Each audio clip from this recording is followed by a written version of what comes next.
Hello, hello, hello, everybody. Welcome to the Transatlantic Call-In Show. I'm Luxander Moss. Today, I'm joined by Riverboat Jack. Today is, what is it today? Today is May 7th, 12,026. I'm getting on that Holocene calendar, by the way. I'm going to push it on everybody.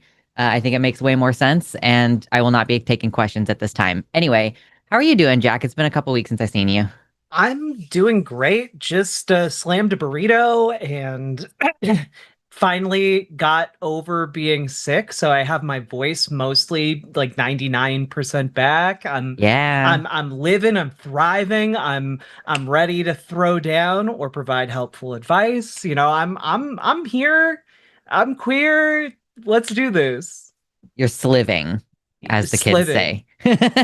Is that what the kids say? Because you could genuinely be making that up and I would have no idea. Oh, it's like a Paris Hilton thing. Like it's like slaying and living at the same time, sliving. So I don't know. It's just one of Sliving. those dumb fucking things that I picked up through the osmosis of the internet and everything. Welcome to the show. If it's your first time here, hit the like button. If it's not your first time here, also hit the like button because it's quick, it's easy, it's free. It's the best way to get us in the algorithm as we start the show. This is a call-in show. We're trans and we're taking calls on the topic of trans. So if you want to get in here, 720-619-2288 is the number. If you want to give a $5 or more super chat, we read those out at the end. We have a little fun competition. We'll talk about that more as we get into the show. Um, yeah. What kind of topics are you interested in getting to today? I mean, I'd like to take any calls on like I don't know if you think trans people aren't valid or if you're like one of these people who's like I support Sebastian Gorka and trans people are the number one threat to national security. I would love for you to call in because I genuinely want to know what makes you tick. Yeah, truly. With that, we've got a poll from last week. No, no, no, we don't actually have a poll from last week. We have a poll from 2 weeks ago because apparently we didn't have a TACIS last week. So let's talk about that. And then we will briefly talk about our next poll, which you'll be able to vote on in the comments. But 2 weeks ago, we asked you the question: should kids' TV shows and movies with transgender characters be rated PG or above? Unsurprisingly for our audience, most of you said no. I actually didn't read the comments to see what people were saying yes about. I mean, but obviously, like many of our polls only get viewed by our personal, like our own audience that already exists and agrees with us on things. And so there, that 8% could easily just be like the small percentage of breakout in the algorithm where the post was seen outside of our subscriber base. But yeah, do you have any opinions on this one? I mean, it seems to me that if you single out a group of people where like their mere presence or mentioning them makes it inappropriate for children, I think that that's really weird and gross and just overt bigotry. Like Yeah.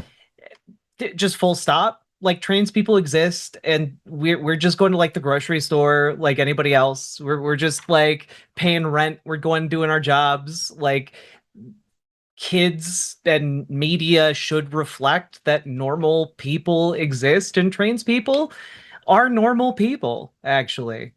Yeah. That's the thing is like there's this presumption that trans people are, by dressing as the opposite gender, we are engaging in a sexual fetish and therefore we're trying to loop other people into our sexual fetish. Um, and therefore inherently it's inappropriate because there's apparently no way to talk about trans people and explain our existence without talking about sex, which I mean it is very similar to this idea that like, oh, how am I going to explain gay people to my children? Like, I'm sorry, you're not able to like imagine what it was like to be 5 years old and you learned about mommies and daddies. You cannot, you're not capable. This is what I think being a teacher, because people have always told me I should be a teacher because I'm just like a good communicator, I think. But I think truly to be a good teacher, you have to be able to distill an idea down to its simplest form and in order to like communicate the basic concept and then build on that, as you get into more complex topics. And this is like, okay, drag. Oh my God, how are children ever going to understand the concept of playing dress up? Like, what are we going to do? Oh my God. Like, are you seriously? Yeah, I think a lot of these folks are just fully incapable of grasping the basic concepts of like mommies and daddies and kids and like kids holding hands or parents holding hands as and that like as an analog for explaining kind of romantic interest in one another. Um, Well, yeah, it's kind of like maybe you remember this, maybe you don't. I don't know how old you are. I think you're younger than me. I'm 32. Oh, just only a little bit younger than me. Um, but like when we were growing up, I remember that conservatives were really, really concerned about how are the children out of gay and lesbian homes ever going to understand the world because it's Adam and Eve, not Adam and Steve. That will Yeah, confuse them, and it's just like actually no, children are actually pretty like they get it. It's like oh, daddy and daddy. Okay. yeah. Actually that's totally easy and fine to wrap my head around. It's not difficult. No. The only thing is, and I was just talking to my chat about this last night. I do like just chill hangout streams for my show. And I like realized I was like, I actually think if I was a parent, I would want to be dad, which is, maybe a potential conflict because my partner is a cis male who I assume would be dad. And I know some queer couples would be like, one of them's dad and one of them's papa. And I'm like, I don't like that. Like, I don't want to be papa. Um, and people in the chat were like, no, no, no. Like, it's like maybe slightly difficult to differentiate in some situations. I'm like the utility of mom and dad being different words is that you can clearly be pointing to one or the other. But I think that people figure it out, Yeah. I think that the person who it's going to be weirdest for is going to be the teachers, who are like, why am I calling you dad? And I'm like, listen, don't even. But yeah, point being, it's really easy for kids to understand these things. It's not really that difficult. And like, illustrated by that example of the teachers just now, it's the adults around those children that make it into a big deal and blow out of proportion and make it seem like it's all confusing when children are just like, no, we figured it out. It's pretty simple. We're playing dress up or there's two mommies. Like, okay, cool. Great. Anyway, so that's our poll from 2 weeks ago. We are going to briefly just lay out with a poll for this week. There will be an option for you to vote in the current live chat going right now. And then also, if you want to go to the post page on our channel, you can elaborate in the comments what your answer is. Do you think this show, TACIS, will be targeted by the administration's current focus on violent left wing transgender extremists? I was on the road driving 5,000 miles this week, so I have no idea what happened. We'll discuss it later. Um, Make sure to get your votes in the chat, though. If you think that are we doing terrorism here? I don't know. Like, what an absurd question. I'm sitting at my desk talking to people. Well, anyway, let's take a look Well, at. you're doing it with gender ideology. I know. I know. Dastardly. I'm the non-binary, the newest supervillain. I got Call-In Studio almost all the way open, not all the way open. Okay, cool. It looks like we have a couple of advice calls that have come in. I'm like, let's maybe wait a second. Let's sit on a second and see if we can get some spice going in the calls. So we are on the vertical stream as well today. So if you're seeing us on vertical, definitely hit the like button.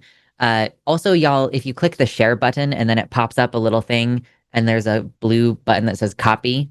And if you just do that, that counts as far as YouTube is concerned for like metrics. I would love it if you copy pasted that link on your social media and like shared it, but you don't have to as far as YouTube is concerned. So if you want to go to the extra mile, that's cool. But basically just press the screen as many times as you can. Let's share it to your dad, your transphobic dad. We want to talk to the dads in the chat today. And maybe, depending on the kind of family you come from, your transphobic dad and your other transphobic dad. Because, Hey! we live in a complicated world. So true. Gay people not immune from transphobia. Wouldn't that be so crazy? Being in a family of two gay dads who are like, I'm gonna kick you out because you're trans. Like that would be crazy. Oh, that seems wild. Well, what else you got going on? What have you been working on your channel recently? Oh, we've been like I went over last night. I went over like the California governor debate. Mm.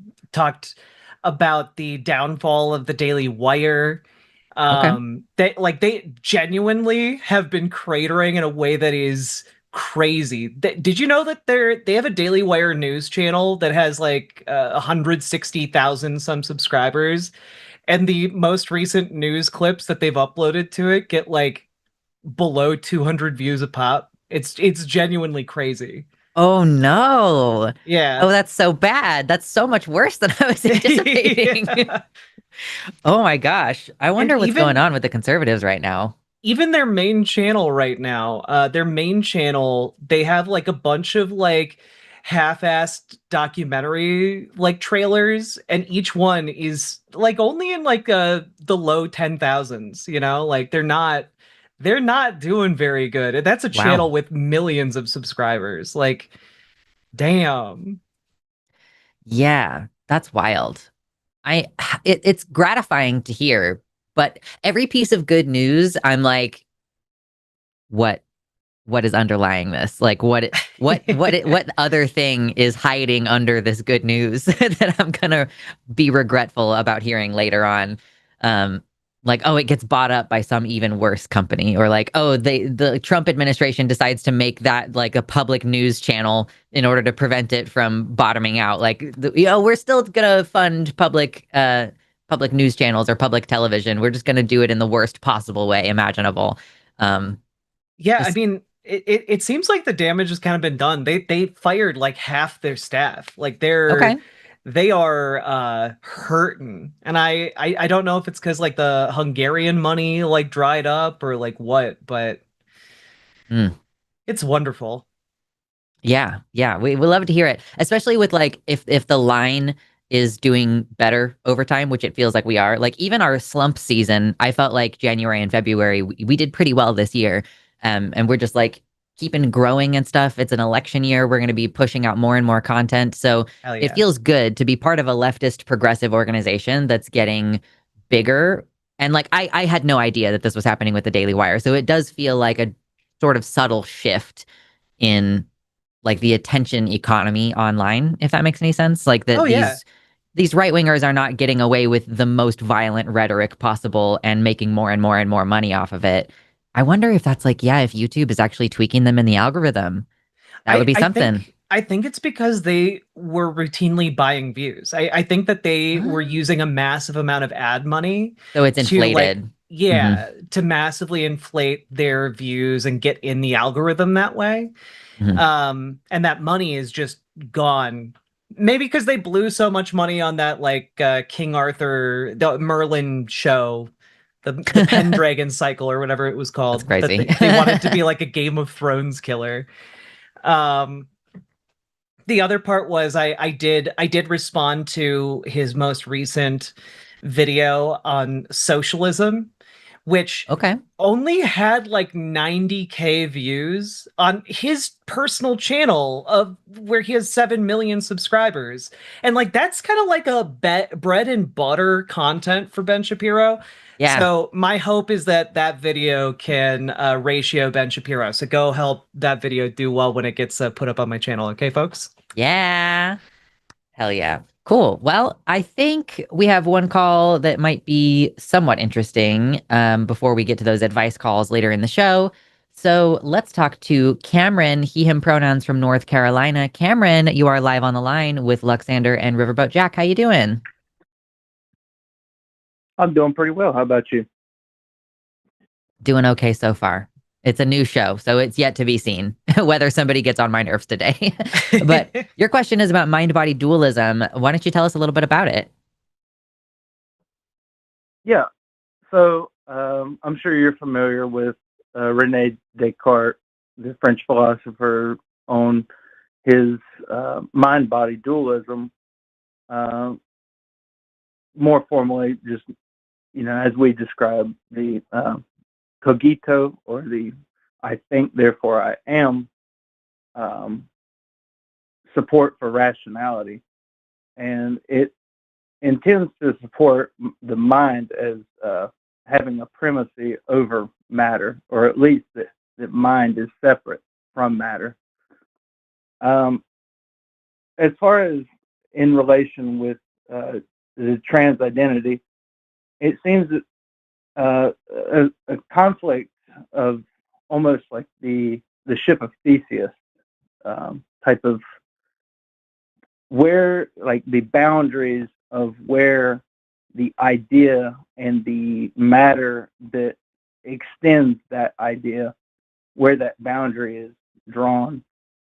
Where do you think, as far as when it comes to transhumanism in general, modifications to the human body or the human soul or spirit or any such, if you will, where does the mind and body distinction take place? Well, I mean, I come from like the skeptic perspective of like things need to be proven effectively before I'll believe in them. So like I do agree that the mind is an emergent property of a biological system. Like once a biological system gets complex enough, particularly if there's like a brain involved, then the mind is just kind of like a thing that happens. It's okay. It's like electromagnetism. Like if you get a certain amount of electricity running through a particular direction, that's going to create a magnetic field, like just by virtue of like what it is.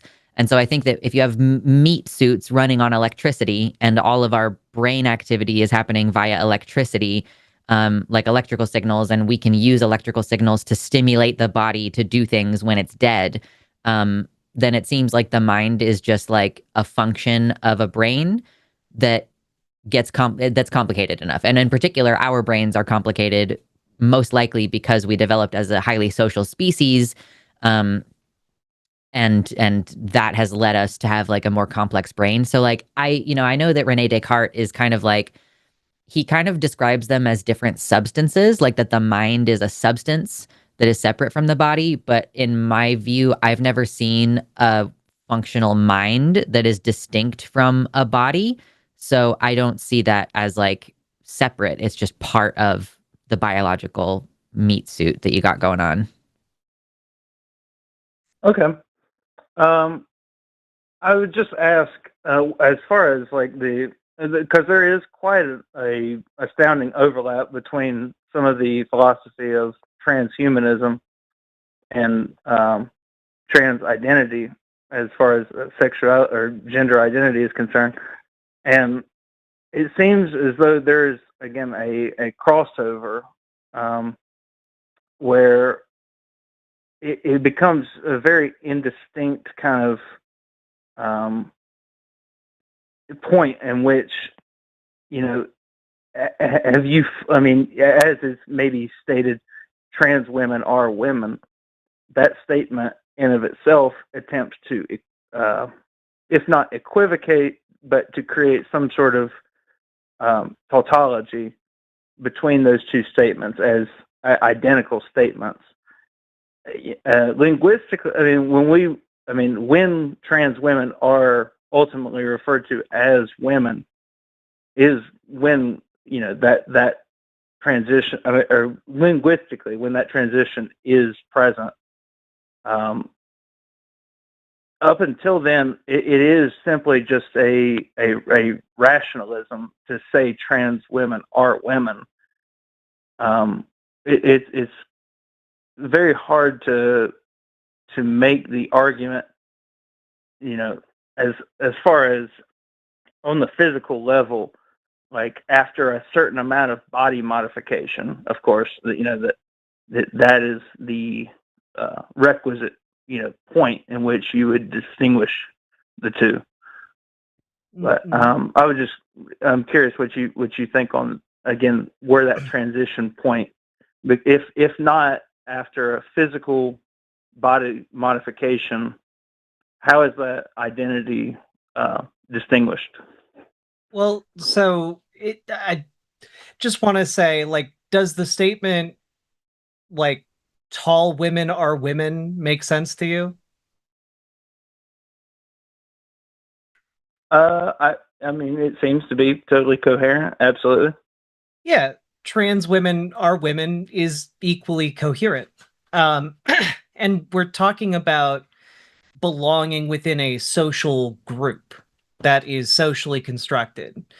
It's not even necessarily related to like any kind of physical transition. It's more related to like identification in that group, right?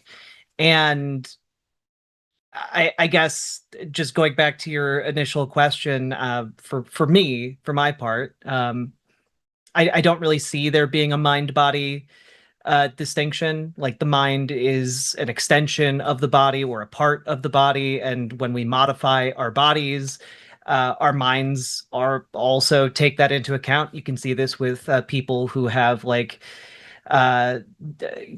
artificial limbs, for example. Like the way they interact with that limb changes. Their brains have a different way of interacting with that. So to a degree, like transhumanism to me is largely just the same thing human beings have always done. It's just we take tools, we make use of them, and that tool use changes how we interact with, perceive the world, perceive ourselves, changes our minds, right? And uh, when it comes to trans people belonging in the groups that they identify with, it's because their identity is of that group socially. And so to me, there's not really a difficulty in saying like trans women are women even without any kind of physical act of transition. Um, so I guess that's where that all takes me. I'm interested in your thoughts. I just, I guess maybe it seems like it seems like you're qualifying in some way when you say socially, and I agree that gender is a social construct as far as linguistics are also a social construct, and that words have meaning associated with the reference in which we describe them to, but it feels like there is a problem when you say, that the mind is a result of a physical process, a physical process in the natural world, and that physical process leads to the mind, in which that mind then comes back to that body and makes judgments on it, and that's where like if you said my appendage, my arm, my leg, it's because we take a possession of these things and we extend that, it seems, from the mind. Sure, but so do dogs. Dogs are like, this is my toy and I don't want to share it. Like dogs also have a concept of ownership and like they understand my tail. Like you've just bitten my tail. Like they seem like not every dog is smart, but like I'm just saying this is not a uniquely human experience to have a mind that is like, I want to control what I do with my body. I'm going to make decisions about like how to exist in the world with my body. Like obviously we make much more complex decisions because we have a much more complex array of social cues and technology with which to change things. But like when you say there's a problem with the idea that the brain is physical, like are you unfamiliar with the entire whole like traumatic brain injuries changing people's personalities? Like I was just reading a gnarly podcast or listening to a gnarly podcast about the killer who inspired Buffalo Bill from Silence of the Lambs. And like that, when he was a child, he suffered brain damage that changed his personality completely. Like it turned him into the person who would then become a serial killer, So like the idea that the mind is separate from the body, but we can tweak things about the mind by inflicting damage on the brain. Like, why would damaging the brain change the mind if they're not literally the same thing? And I guess the thing I would add just really quick is if you can demonstrate a mind without a brain, without any kind of Hardware. physical hardware, like I would be intensely interested in that. I have never seen that. I've never seen evidence displayed of that. But if you have evidence of it, I'm all ears. Oh no, I mean I support the modern biological paradigm as it exists. Again, much of my concern or questions that I have are of the philosophical sort rather than the physical one. Like I'm curious on how to associate the claims that are being made to the not even necessarily observations, because again, I'm far less concerned about what demonstrations of one's commitment, let's say, to transition, as far as that being the standard for which we describe where someone's identity is drawn.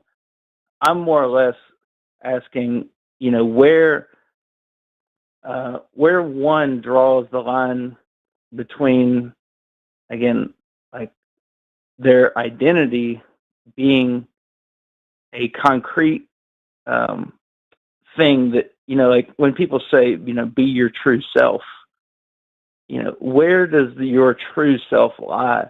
Where can we find your true self at the core of what being, or where can it be identified? Because just probing it with questions or along the lines of biology, sometimes we get very conflicting answers, and especially anecdotally, we get very conflicting answers. Well, I mean, the only person who can really determine one's identity is one's own self. Like, I don't know what's going on in your heart. I don't know if you're gay or straight or trans. I have no idea. Just by talking to you, you're the only one who knows that, and you're the only one who can then communicate that identity to other people. So, like, when it comes to where do you discover your identity, it's in contemplation. It's in thinking about it and examining your desires, what you identify with, etc.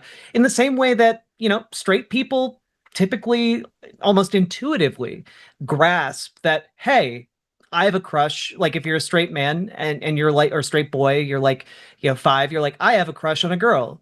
It just happens. It just, like, that's something you experience. And then you take kind of this tapestry of experiences that you have, and you like try and fit it in with the different social categories that we have constructed as a society.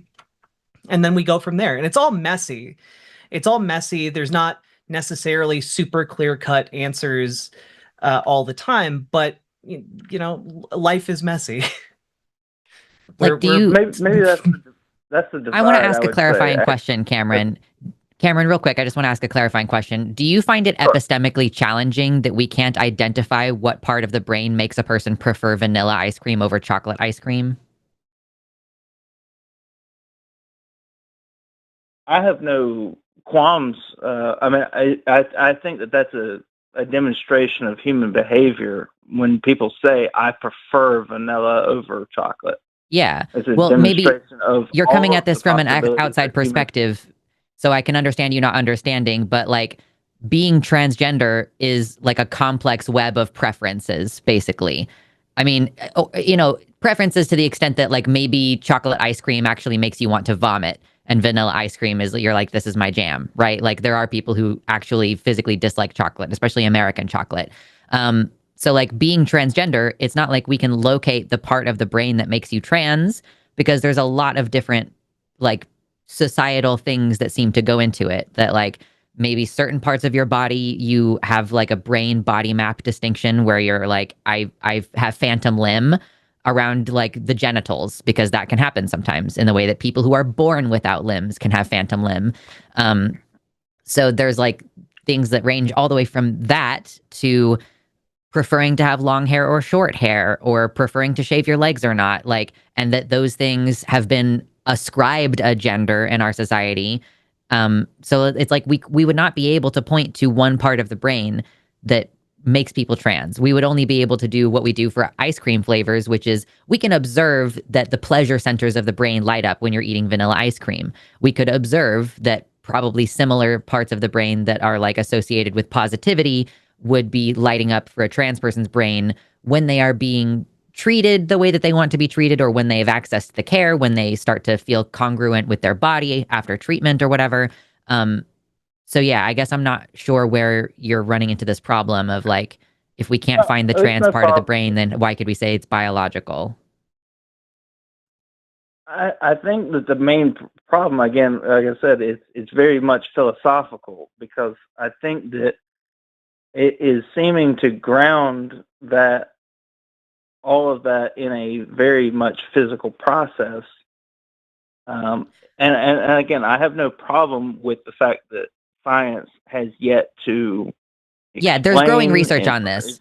If you want to look into something on this, Cameron, I can show you like an area of study that we are looking at. I know one trans person on YouTube is, I don't know if he's finished, but he was doing his dissertation and his PhD on looking into the potential idea that people's brains develop so brains develop later than your genitals, for example. When you are when your mom is pregnant with you, your brain is one of the last things.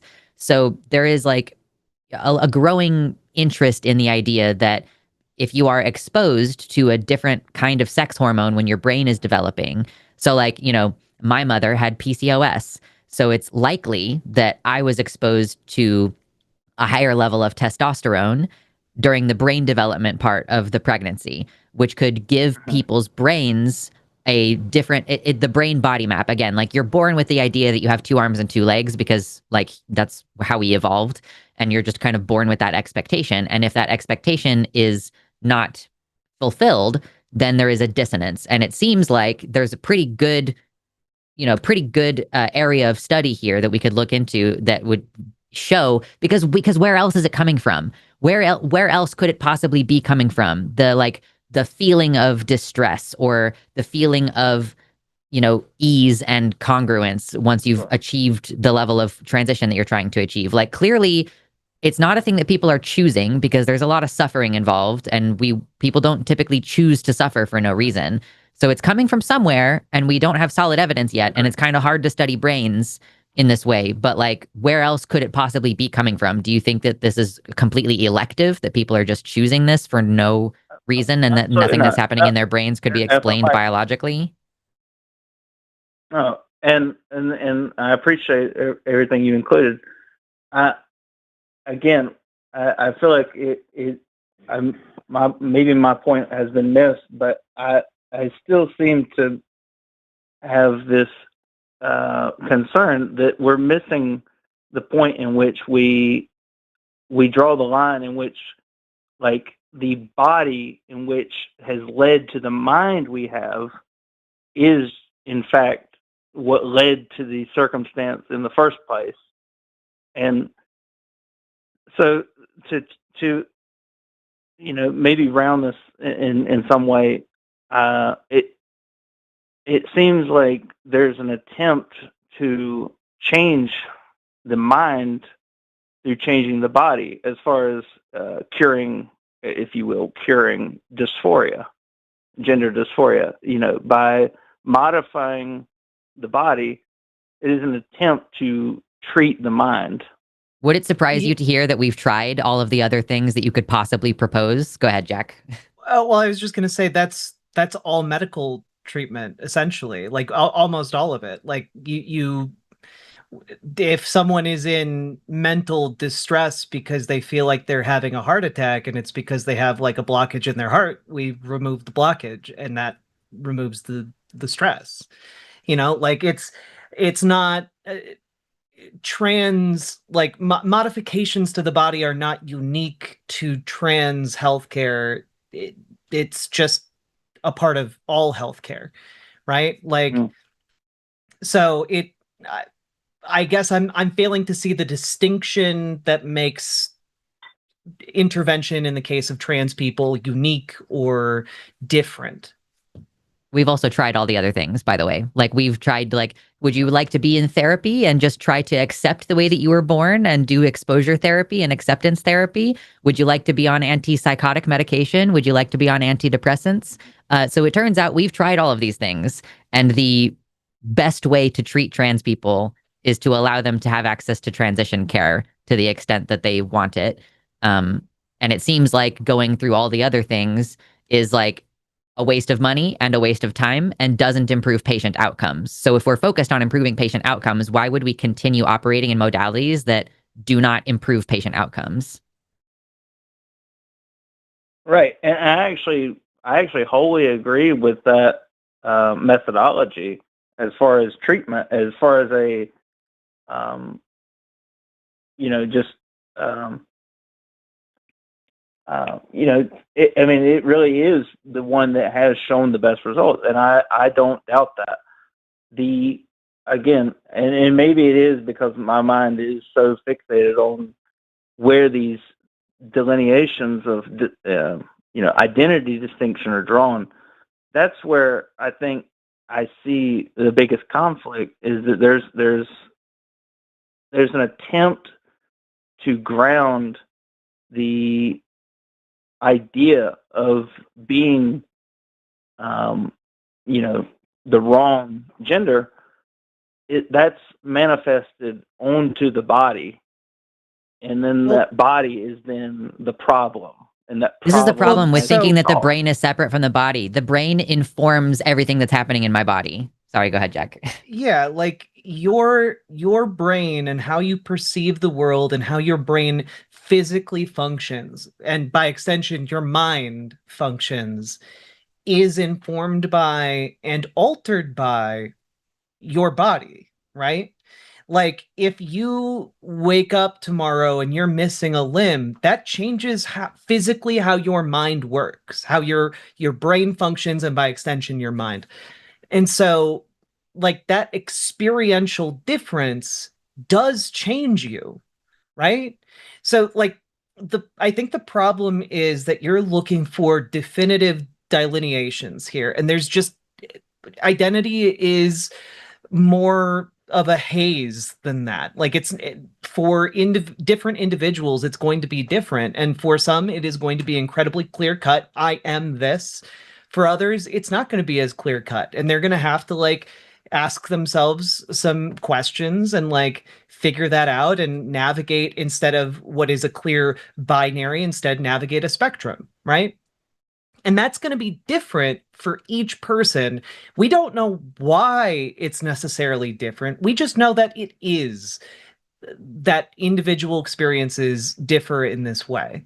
And so research, of course, will continue, but we might not ever have that answer in our lifetimes.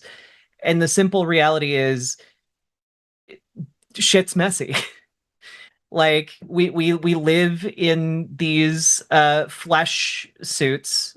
We have experiences based on them, and our moment to moment experience is like a set of electricity and chemicals in our brain filtered through the meat that we inhabit. And like that's weird, and it's messy. And sometimes like we have to be kind of okay with the fact that it's going to be weird and messy, because I don't think, like most things, it's not necessarily as clear cut as you might want it to be. And you know what, for the record, I think a lot of trans people would appreciate if it was a clearer cut situation as well, but like our lived experience kind of indicates it's messy. It's messy as hell. And I think a lot of like psychologists, a lot of therapists can also attest that the human experience is rarely straightforward and is often incredibly messy. Okay, I'll end with this, and it simply is. I mean, then is the mind itself accidental? Nothing that has ever evolved has been purposeful until human beings started genetically modifying plants and animals to produce more food.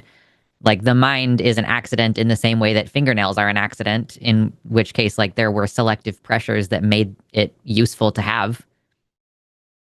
Yeah, I mean, I would describe it as like an emergent property of life, a very rare and precious thing to occur in a deeply random universe.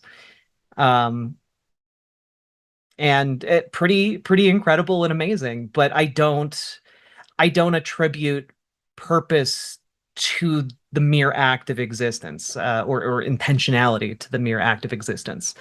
Um, so I think that like that might also be coloring the conversation in a way that might not that might be preventing us from arriving at like a shared idea of what we're talking about here.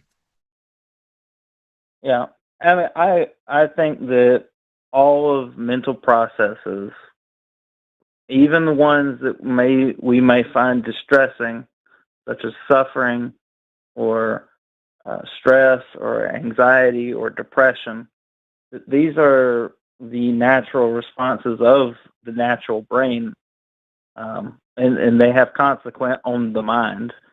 And not that they are necessarily distinct, but it's that there are at least some referent that exists, um, can be described externally from the mind. I, I Like I just don't I think this idea that like because you describe the brain and the mind, when I say the mind, what I'm talking about is our experience, our kind of like, you know, line of experience, our moment to moment experience, which is an emergent property of the chemical reactions and electricity and interactions in the body of the brain, right? Like it's not like a separate thing. It is an emergent property of a thing. And so I think that like this trying to separate the mind from the brain is maybe causing some problems for this conversation, because like they're not separate well, it things, they doesn't. are The intrinsically problem doesn't related. start with the problem doesn't start with matter though. As much as it conveniences the, and again, I have a background in science as well, and as you know, and as it's pretty well accepted. I mean, again, as I brought up in the very beginning with the Cartesian distinction, it seems like the mind began, and even that idea I think is flawed. That to even think of the mind as separate from body. My argument, if I make anything clear in any of the discussion we've had, is that the mind and body are one and the same, and that they cannot be separated. And so to try to say that there's such a thing as emergence, again, it seems to subvert the idea that the mind comes from the physical brain. And so if the brain, like I mentioned also in the beginning, the ship of Theseus, how many brain cells would it take for one to lose until their brain is fundamentally different to where the mind is altered? And of course, we've seen cases of Phineas Cage or many other instances where yes, the alterations to brain matter do seem to maybe present changes in the mind. I simply push back on the idea that those can be at least like, I understand there was many experiments and lobotomies and things that, of course, like I said, it's very clear that the mind or the brain has something to do with the mind. I think the problem is to try to orient or to try to place the origin in the mind or in the brain, in the physical existence, the material brain, and to say that that is actually the root source of all being. Otherwise, we fall into some sort of solipsism. Um, it and it just doesn't seem to be coherent other than to say that the mind and body are one and the same. Yeah, I guess I'm confused because we're not making the argument that the mind is separate. Like the argument that we've both made is basically that the brain has like an operational function that we interpret as our mind and our ego and stuff. So but I guess I'm confused as to why you're like the mind and the body are the same, and also you have expressed that you take issue with the idea that these things are happening in the brain. So I don't know, but maybe we can pick this up another time and think on it a little bit more, and we can maybe get to the heart of the issue in a future call, because we do have a couple other callers waiting. But I appreciate your time, Cameron. Appreciate your call, and we'll talk to you again sometime. Bye. Sure. Bye. I appreciate your patience. Thank you. Yep. Okay. Let's do some announcements really quick before we talk about the poll for this week. We do have a couple callers. I'm looking at taking John next. Don't hang up. I would like to talk to you next. But I'm just going to do a couple quick announcements for the show. So, y'all know we have a partnership with Recovering from Religion here at The Line. We like to support the work that they do. We get deconstructing callers all the time who we direct to RFR because RFR does great work. They have a chat line available for folks who are deconstructing. I believe that they also have like a bunch of therapists that they could refer folks to who are specifically secular therapists who can help with those deconversion, deconstruction type things going on. So if you want to help us in supporting RFR, we are going to be doing our mega fundraiser Saturday, May 16th. There's going to be a starting goal of $80,000. So if you donate through that, there's going to be like a special link available. You'll be able to contribute to Recovering from Religion. They're a nonprofit organization. This is a wonderful graphic. Recovering from Religion heals your religious trauma. So the event is posted already on our channel. You can go donate right now if you'd like. Some of our hosts are also going to be doing events leading up into it, where they'll be directing y'all to donate as well. So support RFR. Help us do the good work of assisting folks in their deconstruction. And I'm also going to let you know about some other shows that we've got going on. That is where my schedule is. Keep the tab open all the time. You never lose stuff is how it works. Yep. So today is May 7th, 2026, and we don't have any shows this weekend, I don't think. It looks like we do not have the Evangelicals on Saturday. But then Sunday, that's when our week starts. That's when the things get going. So we've got the Sunday show with Matt and allegedly Ian in the afternoon, followed by a Calling It Now show, which is going to roll right into the Sunday show After Dark with Forrest and Owen. Always a great combo. On Skeptalk on Monday, we've got Forrest and question mark. I don't know who's going to be there. Then Chewed Gum on Tuesday with Taylor and Sarah. Leaving Faith is going to be on there, Dr. Sarah, which is going to be cool. And then that brings us around to the Hang Up next week with Matt Dillahunty and Fish Stark.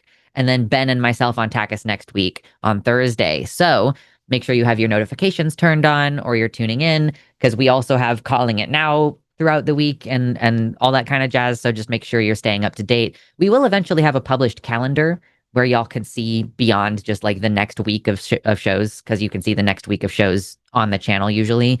So eventually we'll have some cool stuff like that. But for now, you just have to rely on the announcements during this. So with that, let's touch on our poll from this week, and then we'll go back into taking calls. John, we're going to be talking to you next, so don't hang up. This week, we are asking, do you think TACIS, this show, will be targeted by the current administration's focus on, quote, violent left-wing transgender extremists? You know what this article was. I didn't see this article. What are we doing? What are we talking about? Oh, yeah. Sebastian Gorka was talking about how who weirdly is in charge of things in our government right now, was talking about investigating terrorism that includes transgender extremism. Mm-hmm. It's just some wackadoo nonsense, I gotta be honest with you. Like, it's he's the head of the counterterrorism strategy for the US government right now, and he thinks that the number one threat to America is violent left-wing extremists and their extremist transgender ideology. So Yeah, there's just no data or facts behind this. It's just dude who with a funny voice comes out and says trans people are the number one issue in America. And I don't think even Republicans believe that. Like, I know the bigots will say that they believe that, but at the end of the day, I don't think they go home and they're like, yeah, trans people, the number one threat against America. Yeah. So is this just like there was that leaked memo late last year, I think it was, that was like transgender ideology is going to be considered as an extremist group. So is this just basically now they're saying it as part of their rhetoric? There's no policy change yet, but they're like talking about it.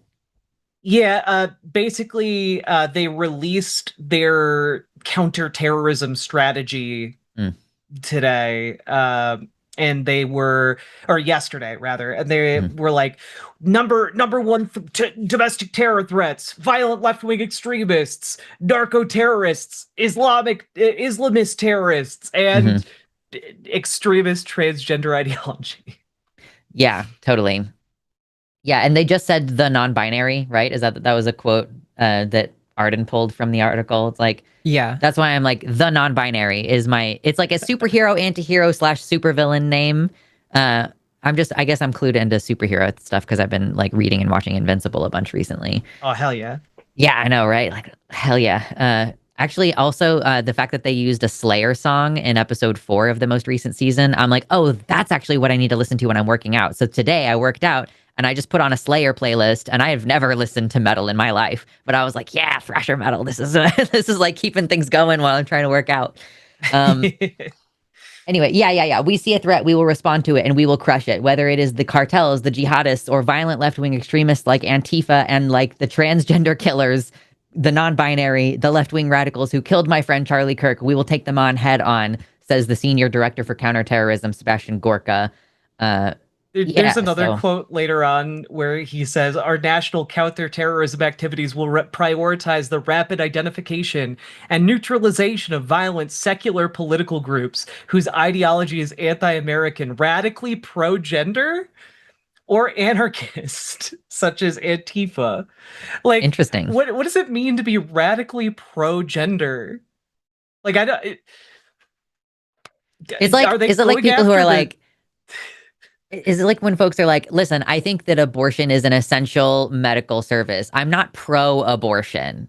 And I'm like, yeah, but I'm pro-abortion though. So is there like an in-between where you're like, yeah, I accept that gender is like a necessary thing in the world, but I can't say I'm pro-gender. That's going too far. Like, I don't know. I feel like the only people who are pro-gender are like the people who are virulently bigoted against transgender people. Like, I was just gonna say, like, trad wives are cooked.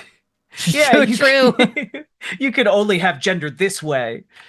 Yeah, we're gonna take away your trade job. Anytime a man posts one of those pictures of his fucked up hands, and he's like, my hands look like this, so hers can look all delicate. Like, you're not allowed to do that anymore. It's outlawed. You're can't being pro-gender. Yeah. That's too pro-gender. You're taking pictures of your manly hands, and those people are also really stupid because it's like your hands are the tools that you use to get the job done. So why are you not taking care of anyway? We're getting on a tangent at that point. But anyway, you can vote on this in the posts page on our channel, and you can elaborate in the comments. Because I think this one is going to be a little bit less black and white, right? Like, y'all, like, do you think that the line will be targeted? Obviously they always caveat. They say, we're focused on online groups that are specifically inciting violence against innocent individuals. And obviously we as an organization do not incite violence against anybody. I really don't know of many organizations that are calling for violence. Like, maybe some individuals are being edgy, Do you remember DICE's Scum back in the day, Riverboat Jack? Oh, vaguely. It was years ago. But it's like, yeah, okay, maybe some edgy punks are like having this rhetoric, but they're not actually doing anything. So I'm like, who are you going to actually come after if we are very explicitly like, we're trying to get people to vote?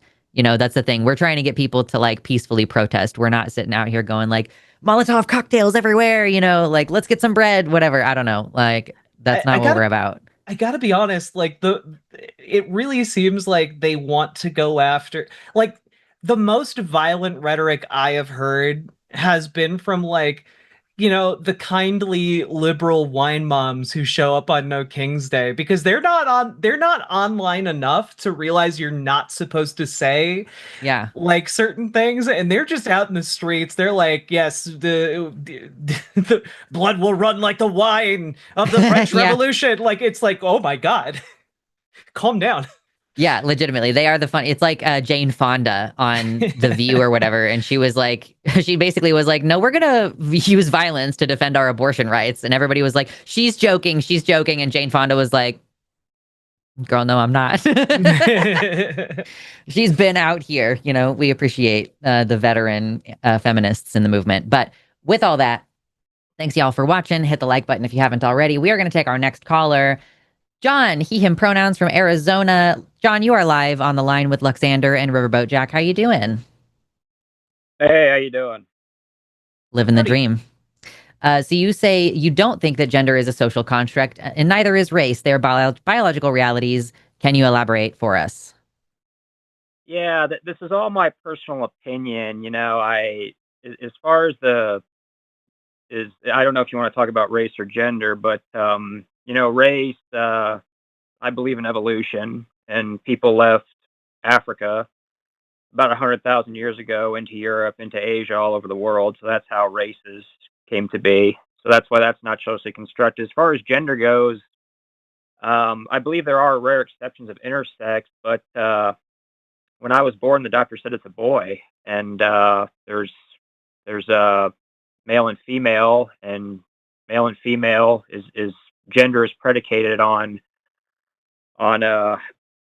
male and female anatomy. So that's what my view is. And, you know, I hear you all talking about, like I said, this is all my personal opinion, but, you know, I hear you talk about deconstruction. Well, this is postmodernism. This is Derrida.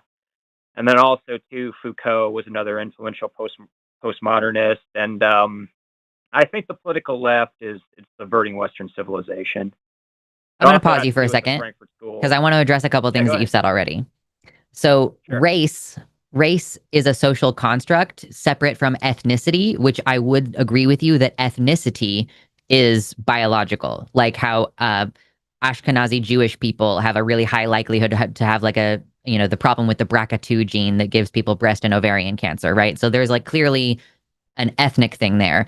And like, okay, yeah, people who are of African descent have a higher likelihood to have sickle cell anemia. So there is like an ethnicity thing going on there. But the reason why we say that race is socially constructed is because I, as a white person, have no idea what my ethnicity is, because America deliberately deconstructed white ethnicities and created the white race. Like, there was a famous example of an Asian man who sued to be considered white because he was a property owner and like he was basically trying to get the right to vote. So yeah, and like there is a distinction there where, like, you know, black people, okay, well, are they from South Africa? Are they Jamaican? Like, where are they from? Like Northern Africa? Like, where are they from? That's an entire continent of a bunch of different ethnicities, a bunch of different groups with their own like cultures and distinct, you know, biomarkers and stuff. But we in America have watered all that down to just say they're black. And that is a separate social construction that is independent of their racial background, right? In the way that, like, in my mind, growing up, Jewish people are white. But that's before I learned about anti-Semitism and that they are a racially separate group in that way, where like they're stigmatized, like the biological features that they share, like curly hair and big noses, are stigmatized. But I just thought that they were white. So like whiteness is a separate construction that has nothing to do with biological reality. Well, I guess I would just say that whether I say race or ancestry or ethnicity, I'm using these as synonyms, and ethnicity. But they are different. You're using them incorrectly. If you're conflating race and ethnicity, you are using the words incorrectly. It's like a rectangle square situation. Well, I just think that race would be a cluster of ethnicities, right? Well, okay. So I need to step in. How is that not a social construct? Do you know what the history of race is? Well, yeah. I mean, basically, what happened was, as I was saying, about humans just, I mean, I'm assuming you believe in evolution like I do, right? No. So, The human. Do you know what the history of the concept of race is? Well, a few hundred years ago, if you're referring to a Portuguese guy, the name is escaping me, but he came up with like terms like Mongoloid and things like this. There was a few racial categories of like Caucasian, and is that what you're referring to? But what I was trying to explain is No, what I'm referring to is that this is an emergent like idea that came about during the Enlightenment and then continued onward, that the idea was that human beings were of different types, of different sorts. And so there was a classification that started among like the emerging field of anthropology, right?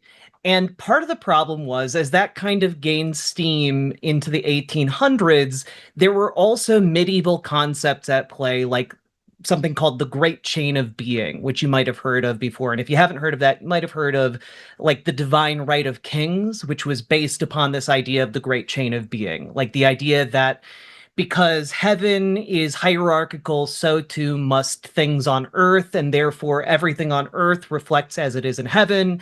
And so you have a king and you have people of different hierarchies that serve the king, etc. Well, the people who were doing anthropology at this time also believed in the Great Chain of Being applying to race. And so the entire idea of racial categories was constructed along this line.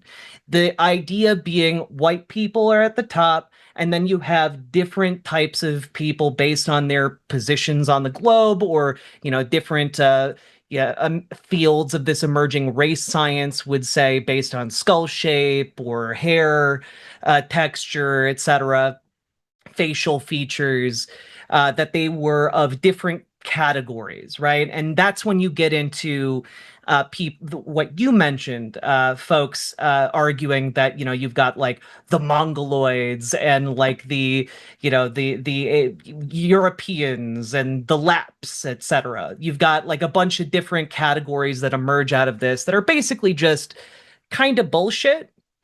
And what winds up happening is that then is used as the backbone for justifying in America things like slavery, things like Jim Crow, etc. Like, it's just kind of bullshit misunderstandings of science that then got codified into social systems. So when we're talking about science, the science is distinctly different from whatever race is. And anyone who studies biology would be happy to give you like an hour-long dissertation about how race is not what the biological sciences are built around, because race is just like kind of a bullshit, antiquated structure that was used to prop up some of the worst atrocities done by human beings. Well, if I do a DNA test with like 23andMe or Ancestry.com, they're going to tell me my ethnicity, right? And we're not going to, if we look at people who are ethnically Japanese, we're not going to mistake them for African. And so, and we're not. That's because different ethnicities are different. Yes. For blonde hair. Say again. Well, different ethnicities are different. Yeah. But that's not what race is. Okay, what do you think the relationship between race and ethnicity is? Race is a bullshit construct built on top of a flawed understanding of the biological nature of ethnicity. But I mean, I assume we're in agreement on evolution, right? And that different groups of people, like I was mentioning, went into Europe about 100,000 years ago, went into Asia, and you can just look at people. We have already acknowledged that we agree that there is a biological element to ethnicity. Earlier, you said that race is clusters of ethnicities, and I challenge you to explain to me how, if we are clustering ethnicities together, how is that not a social construct? If we are putting together people because Japanese people and Chinese people and Korean people and Indian people are all Asian, but they are somewhat ethnically distinct from one another. At least they're culturally distinct from one another. And like, you know, there's like, okay, Indian people are more dark-skinned on average. So why would it be useful? And how is it not just a social thing to lump all of those people together as the race that we call Asian now, or that in the past we would have called Oriental? There certainly can be overlap because of there's been a lot of conquering and migration in history. You know, for example, in Spain, right? The How is Moorish that not a invasion of social Spain construct? I'm asking a very specific question because we agree that ethnicity reflects a biological reality. How is it not a social construct to then slap Asian on top of those different ethnicities? It's not because social concept. Look, I would compare this. Maybe it would make sense if I said there are different breeds of dogs. There's German Shepherds, there's Collies, there's Golden Retrievers, there's Great Danes. There's all these and dogs all descended from wolves about 60,000 years ago. But we can just look at German Shepherds, and we know that they're German Shepherds, and their DNA is distinct. Just like we can look at Alaskan Huskies and say the same thing. But there is mixing among dogs where it might not be as clear. So you wouldn't say that dog breeds are socially constructed, would you? Or would you? I mean, we literally made that happen, and then we put a name on it, and we selectively bred them. So yes, that is in every way socially constructed. Like, we made that happen, So and we decided to do it. Wait, so let me get that. You don't think dog breeds are biological? I mean, it's morphology, sure. Like, but the idea that we should breed them in a certain way and call them a certain thing and breeding them for certain desirable traits, yeah, that's a social thing that we did. You can influence biology through social mechanisms, but it's just a flawed comparison. Like, I feel like you're making this comparison because you're trying to run away from the obvious point that Lux made, that like we're socially constructing the categories of people when it comes to race. Yeah, there's also like less biological difference between dog breeds than there is between ethnicities, because the only like the specific health issues that you get with dogs are like, we bred this one to be fucked up and it has hip dysplasia now, like because we inbred it a bunch of times. So like I don't think we see like certain dog breeds get sickle cell anemia in the way that like ethnicities do. So like that's even less distinct and more socially constructed on the dog's end. But yeah, but like, I feel like we're not answering the essence of my question, which is how is grouping ethnicities in ways that erases the ethnic differences? How is that not a social construct? What's the biological reality of being white if we're including Ashkenazi Jews with like Anglo-Saxons? Well, I mean, Ashkenazi Jews have, the genetic history is one of both Middle Eastern and like Southern Eastern European. So why would it be useful to lump them in with white people? DNA. Keep interrupting me. I'm trying to answer. You're not answering the question. Actually, that's why I'm getting frustrated. But you see, because this is the fact that we can do. You're telling me that there is no relation. Are you telling me that there is no relationship between race and ethnicity and ancestry, or just tell me what the relationship is in your view? Race is bullshit. Like that's the relationship. It's a bullshit category.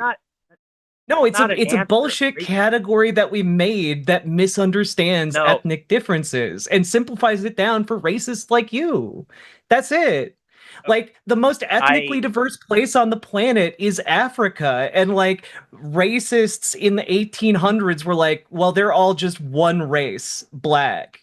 Like that, it's because it's just a social construct that was made not to reflect scientific reality, but instead to like support the different social and economic movements of its time. And now you are just clutching on to this antiquated backwards idea, like the fucking idea of like the bodily humors is the result of is what causes all illness. Like, you're coming in here like touting an 1800s era idea as if it's actual modern science, and it's just not.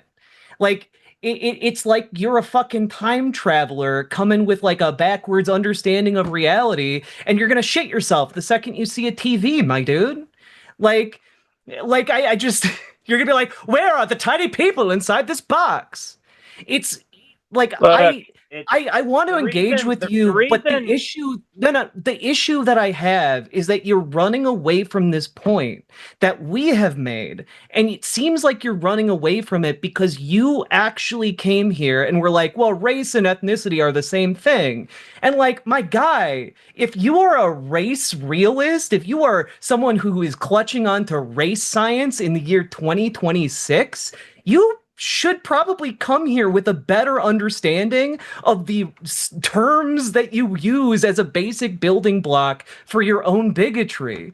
And like, I just want a better argument from you, my guy.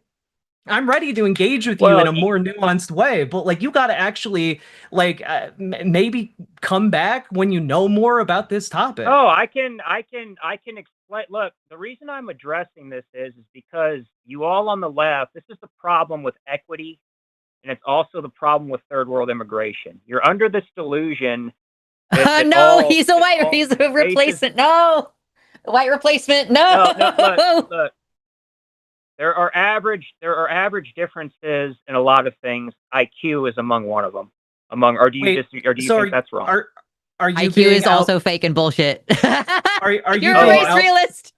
Are you being outmaneuvered right now by like the Ashkenazi Jews?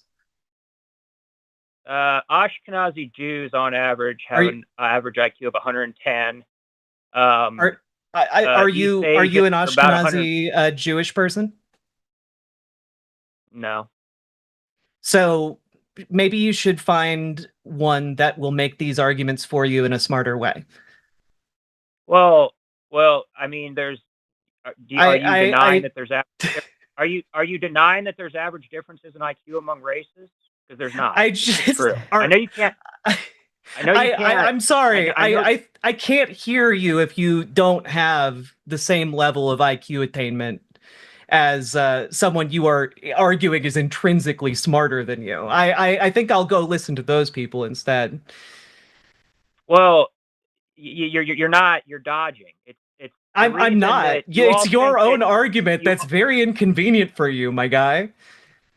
You keep interrupting me. Yeah. I don't know. Maybe you just don't deserve basic basic decency. How about I could just talk for a minute, not be interrupted? That'd be fair. Take as long as you want. I mean, I think that's fine. You're just advancing like dumb bullshit that's fake. Like IQ, like neuroscientists do not support IQ as a measure of intelligence. So who are you talking to who gives a shit about IQ? There are so many flaws. You realize that taking an IQ test is like you are required to have a baseline level of knowledge that is culturally dependent and also dependent on like what type of education you received. It is not scientifically grounded to determine like that there's racial differences in intelligence. Well, look, again, you all on the left, you have this delusion. Who are you talking to who cares about IQ? I'm asking you a question, John. I'm asking you are ignoring what I just said. You're ignoring what I just said. We need to let him shit his pants in front of everyone. It's true. For his own dignity. So if neuroscientists do not accept IQ as adequate evidence that there are racial differences in intelligence, who are you reading? Who are you talking to? Who are you listening to? Who prizes IQ as a means to distinguish racially based intelligence? Charles Murray, Sam Harris, Richard Lynn. Sam Harris is a fucking racist. That's not really helping you. You asked me for what academic. Of Sam course. Harris is a neuroscientist, and I do. He is a racist. Okay, look, you're not. Is there an organization?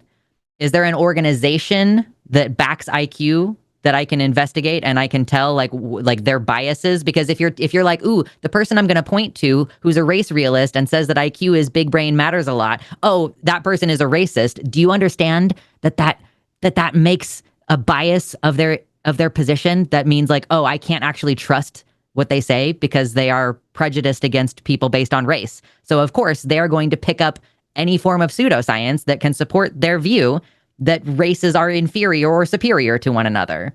We do not have grounded evidence that lacks that bias.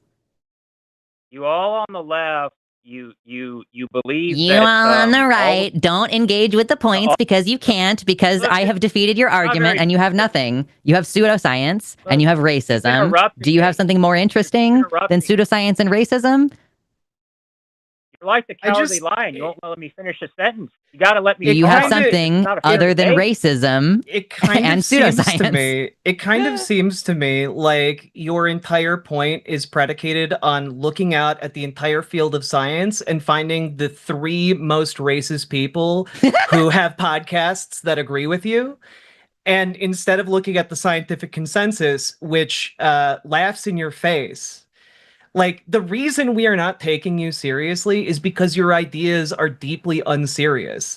They're ideas that were outdated why a don't you just let century me ago talk? because they're Why don't you silly let me talk? Why don't ideas, you man. If you think my ideas are so stupid, just let me talk. Just quit interrupting Do you me. think, listen, okay, I know that you maybe don't know this show. Well, actually, you've called in before, so maybe like you should know this. This is a skeptic network where we care about the science, and I'm not just going to let you spew misinformation for 3 solid minutes.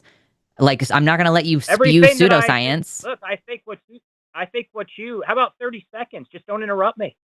IQ is pseudoscience. first Do you of have all, something else that indicates that there is racial inferiority or superiority on the intelligence markers? I do want to point a out that you fucking look called at- in. take a You look called at- in take a- arguing that He is these were just crashing your out. opinions, bro.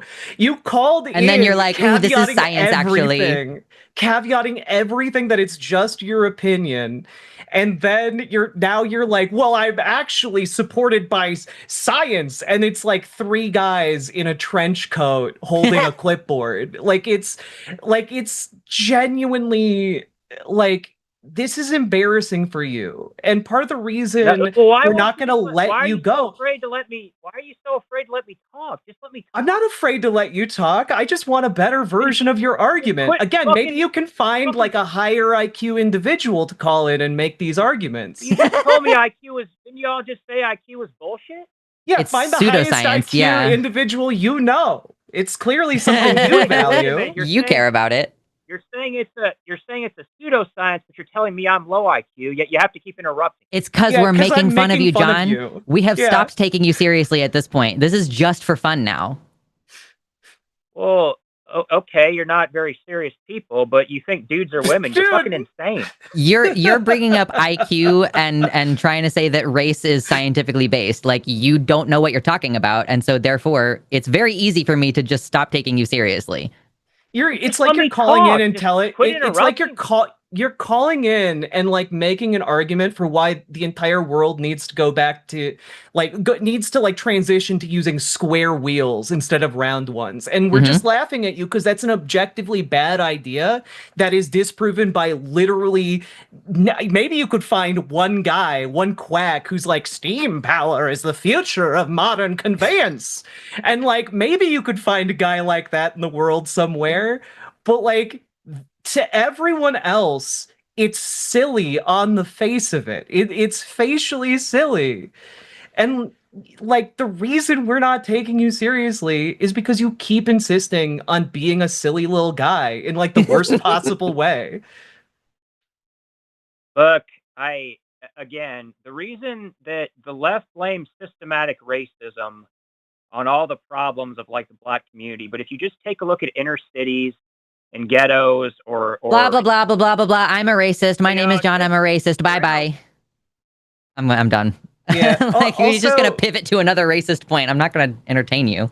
Yeah, look at all the inner cities and ghettos. I would also like to point out inner cities and ghettos are also socially constructed as a legacy of like the very ideas that he's championing being put into practice to justify American apartheid.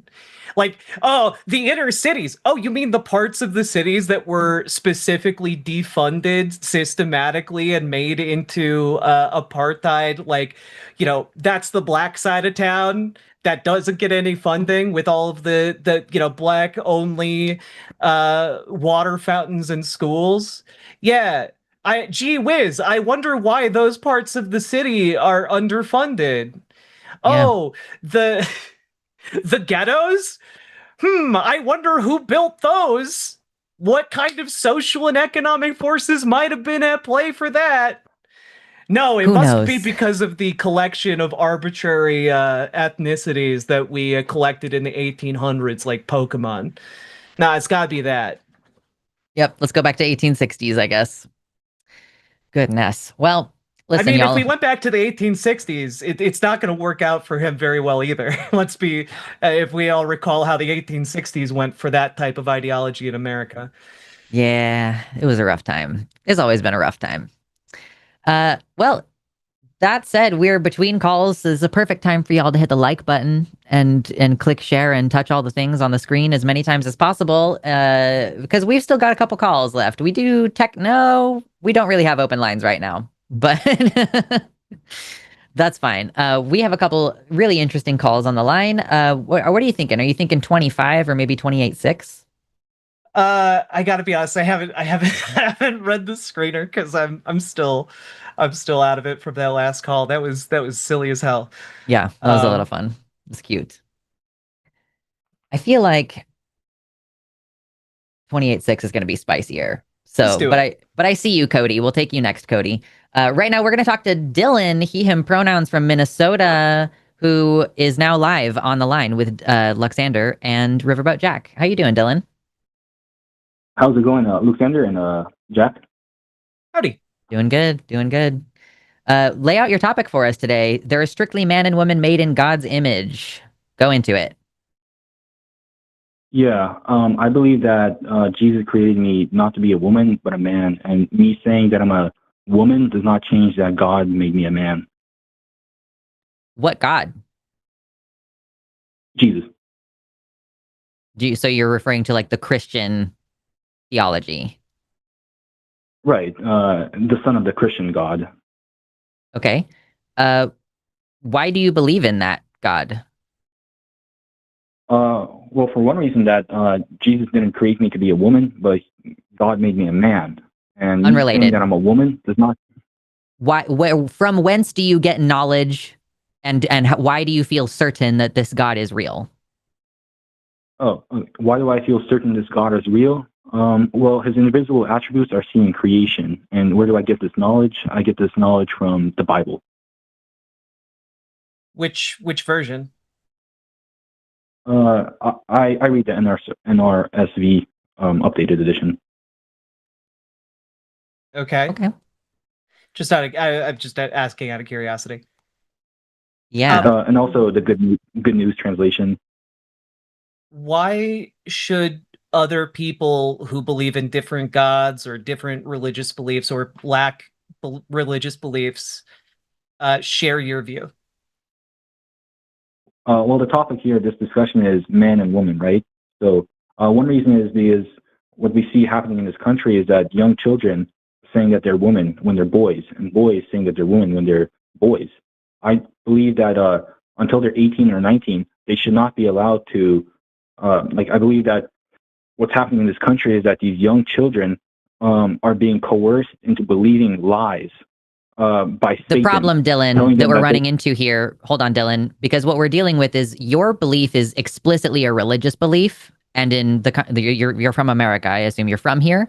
I'm from here, and we believe in freedom of religion, which also means freedom from religion, meaning you cannot change the law in order to satisfy your religious beliefs when other people don't share those religious beliefs, you know? Like, so when we're asking, like, why do you believe in this and why should we believe in this? Like, I need you to focus on that part of the question of, like, why should other people adopt your beliefs, your explicitly religious beliefs? Like, why should a secular person or why should a Muslim person care at all what Jesus has to say? And why would we allow that to influence our policy making and our laws? Wow. Okay. I need time to consider this question. I want to answer it completely. Can you please say it again in other words so that I can receive the question and then answer it?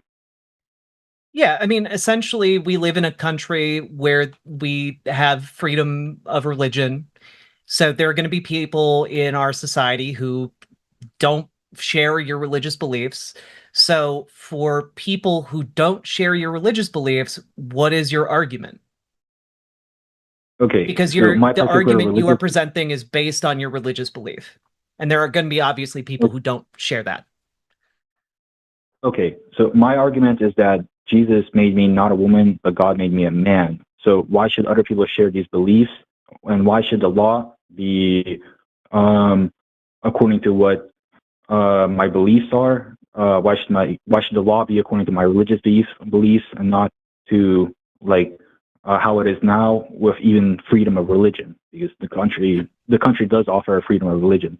So I mean, why should things change according to my religious beliefs?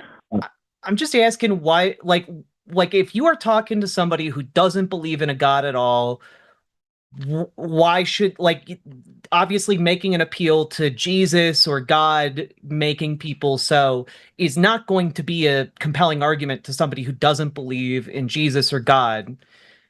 Like, what is your argument outside of your religious belief? Yeah, it's like you're saying, ooh, Santa's not going to bring you any presents. I'm like, that doesn't mean anything to me.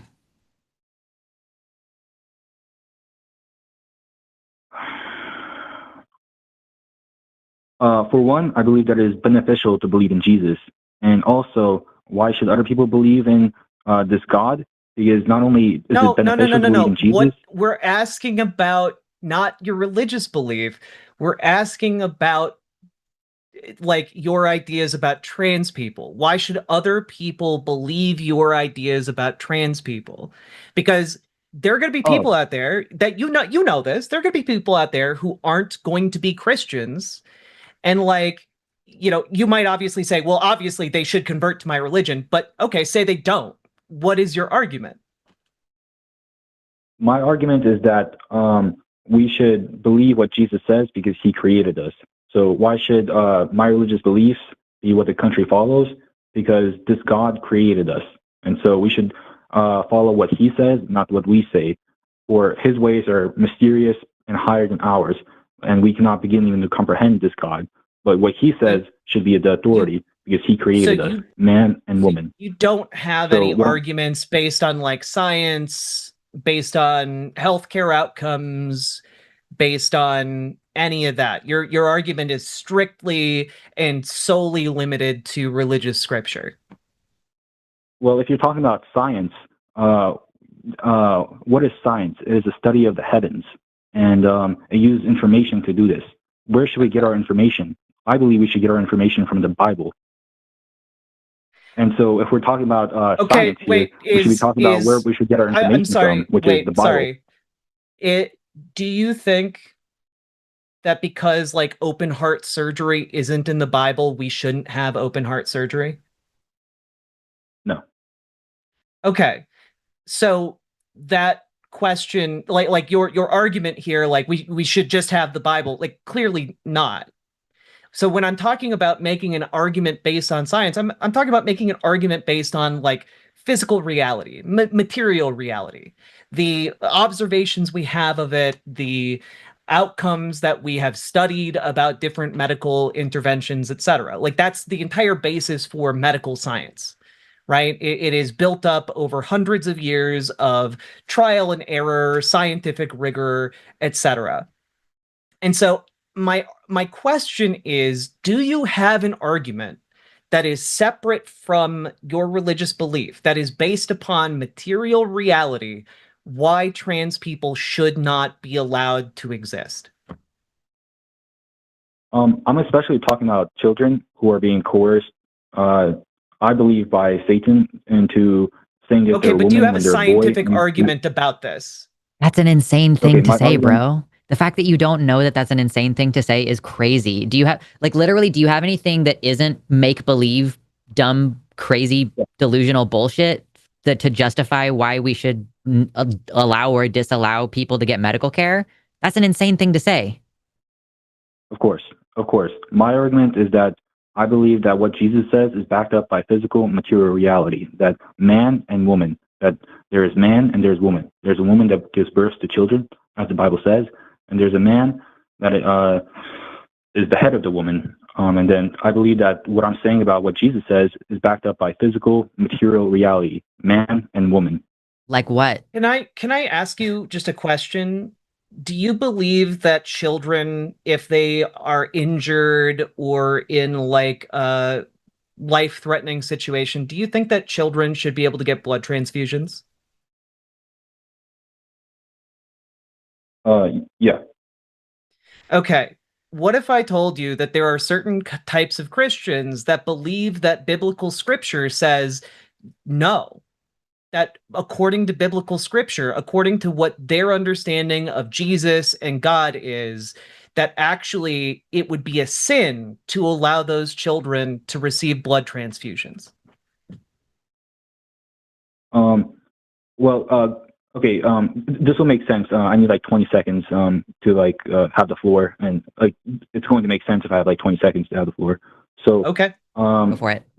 My answer to this is that like with science, going back to science, science is requires what to make any kind of conclusion? It requires information, and I believe that every human that is born on Earth should err on the side of Scripture. Why? Because Scripture is the most reliable source of information. So why do I believe that what Jesus and God says and what these Christians say, if the Scripture says that this is sin, then I believe we should err on the side of Scripture because Jesus and God created us. So we shouldn't err on the side of what like science is just science requires information. So we should err on the side of what Scripture says, what Jesus and God says, what these Christians say, because we should err on the side of what the Bible says. So if they say that it is a sin, then I agree that it is a sin. Okay, so in the span of just like 2 seconds, I just convinced you that it is a sin to give children blood transfusions, like if they've been hit by a car. Is that what you're telling me? That's not written anywhere in the Bible, though. It's not written anywhere in the Bible not to. It is according to Jehovah's Witnesses. Those people are like they don't believe Jesus is God. What makes your obviously you are biased towards your own religious belief, but I do want to point out here you might be, and I just want to introduce this idea. You might be just as wrong about this as Jehovah's Witnesses are about denying blood transfusions. I have to admit that I am biased because I just so happen to be aligned with Jesus as God. So any other religion that does not align with Jesus as God, I am biased because I will always align with Jesus as God. But here's the thing. Here's the thing, Dylan. I just looked it up because I wanted to look it up, and I'm sorry for interrupting you, but both the Old and New Testaments clearly command people to abstain from consuming blood, like Genesis 9:4, for example. And that is the strict literal interpretation that like it says like you cannot consume blood to sustain life, basically. And it says this in multiple: Leviticus 17:10, Deuteronomy 12:23, Acts 15:28 and 29. So you're saying that like you base your knowledge and truth about the world on the Bible, but you are okay with consuming blood in order to maintain life. Like you're okay with putting blood in your body or in a child's body in order to sustain their life, even though the Bible explicitly says that you can't do that at all. Yes, I'm okay with consuming and taking in blood transfusions, and I'll explain why, even though the Bible prohibits this. The Bible prohibits this, but we are not under the laws of the Bible, but under the grace of Jesus. And all of those laws of the Bible, Old Testament and New Testament, are all about Jesus, which point to him as the sacrifice for our sins, not as laws that we're meant to keep, but as laws that Jesus fulfilled. So I do No, believe actually, that we're allowed Jesus, to when he came back, he said, "I am not changing the law. Not one jot or tittle shall be changed." Correct. Do I know your Bible better than you? Like, how are you having like a mutually inconsistent position right now? Because either the laws in the Bible are what they are, because Jesus said the law is what it is. My coming has not changed the law at all. And so you're just like selectively choosing which parts you agree with and which you don't, which is like explicitly against the rules, I'm pretty sure. Like, it's so crazy to me that you Christians want to come in here and try to talk to me about gender, and your belief system is built on like sticks and mud and cards. Like what your beliefs are built on wet cardboard right now. your position on what Jesus said is right. You are right about what Jesus said. Your position is correct. Jesus did say he's not come to change the law, but to fulfill the law. But rather, I still say that we're not under the laws of the Bible, that Jesus freed us from the law because by his death, we're married not to the law, but we're married to Jesus. So I still So where say, does that even though come your from? position Is correct, that's just the Church of Dylan? That's like what your personal belief system, or is that what your pastor told you? Because it's not what the Bible said. here, it's in the epistles of Paul. Let me find And where it's again, written. you still haven't told us like why we should care what the Bible says. Like basically, if I have a conversation with you about the Bible, here's what's going to happen. I'm going to lay out all the ways in which the Bible is inconsistent and morally abhorrent, that it talks about a woman getting turned into a pillar of salt, that it tells you how to have slavery, that it tells you how to conduct an abortion, that it tells you how to purchase a woman after you've raped her.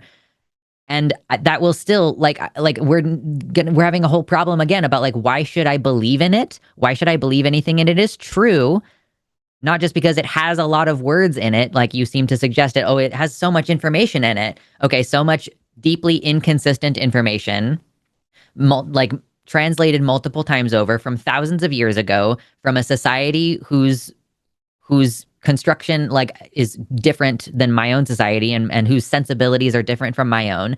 And by the way, science depends on replicable results and peer review. And we are constantly trying to falsify our results. So you're saying here, oh, transition is bad for children, we shouldn't be doing it. Okay, well, over and over and over again, we've tried making them wait until they're 18. And guess what? That worsens their outcomes. And like here's the thing, if it were harming children, I would want to know that. I would be like, we should maybe pause. We should maybe get more doctors involved if it was hurting children to allow them to have access to transition care. Like, I don't know what kind of person you think I am, that I am knowingly endorsing and supporting something that is demonstrably harming children. But like, yeah, like, you cannot give me any reasons why the Bible is true, how your God is real. And like, you don't seem to understand the fundamental principles of scientific rigor and how we come to conclusions in science. And I understand why you don't, because you have a delusional belief system. Do you know that the only reason why Christianity is not considered a delusion is because it's commonly held? Otherwise, everything that you're doing right now is straight up delusional, definitionally. May I please refute this? You can fucking try. Okay, so I can prove that my God is real. Like, I can easily prove that my God is real. I would love to have that information. So it's based on 3 points here. And it's based on what you were speaking about, how that God turned somebody into a pillar of salt. But how is and that my claim is that gender transitioning or whatever is harmful to children who do not have their brains developed. So I believe that Satan is the one behind who's causing these children to believe these lies about themselves, that a boy is a man and that a man is a woman. So I believe that Satan is the one behind this. And I can prove that you believe in my God just by your own beliefs, by what is up to you, which is your soul. It's you, Dylan. It's you. Man, you did such a good job. You got me 16 minutes into this call before I realized who you are, because you're about to ask me if I'll sell you my soul. Okay. I haven't talked to you in a little bit. What's up, Dylan? That's a crazy thing to say. You're delusional, though. No. Like, by definition, you're delusional. The only reason you're not considered delusional is because a whole bunch of other people believe in the same delusional shit. You think Satan exists as real and is harming people and is evil. You believe in objective evil via Satan. Can I just step in real quick? That is Satan. That's crazy. Okay. So, do you know where the word Satan comes from? Yes, it comes from the Hebrew word for adversary, but it comes from the Hebrew word for adversary, Satan. Yeah. Do you know, in the context of the original Hebrew scripture, what that means to be the adversary? Yes, it means accuser, slander, and more specifically, the book of Revelation says that he's the accuser of our brethren, that he's the accuser of our brothers and sisters. In the context of the Torah and other related materials, Hasatan is the accuser, but not in the sense of like some imp that compels evil. Hasatan, the accuser, is a legalistic role, a role that he takes on in that is embodied in the book of Job, where essentially God's lawyer comes and says, hey, is that guy really as good as like people are saying he is? And that's the entire premise of the book of Job. Essentially God's lawyer challenging God to like, is this Job guy really that good, right? The modern conception of Satan as this omnipresent force is a later invention. It is an invention of the medieval period. It's an invention of folks like Milton with Paradise Lost, of Renaissance art, the art of a muscly, twinky Satan. You've got... Oh, I love that. Yeah, you've got a lot of influence. Dante and his Inferno. You've got a lot of influence that has built up this idea in your mind that in the Bible there is this character named Satan who is the reason for why bad things happen. That is a huge mistranslation and misunderstanding of the actual text. And this is kind of, I bring this up because I want it to maybe cause some questions in you about what you are basing your entire belief on, right? Because you are saying, well, this, my only argument, it's not about science. It's not about the outcomes of the children. It's not about the, proven benefits of gender affirming care. It is not about any of that. It is about this holy book. And I want you to look into where your translation of the Bible came from. I want you to look into where the church fathers and how the church fathers codified the Bible at like events like the Council of Nicaea and stuff like that. I want you to look at the absolute bullshit politics that went on with the codification of the Bible as it exists in our modern era, and how a lot of the decisions about what is and is not in the Bible were made because of those political reasons, because of those set of different circumstances.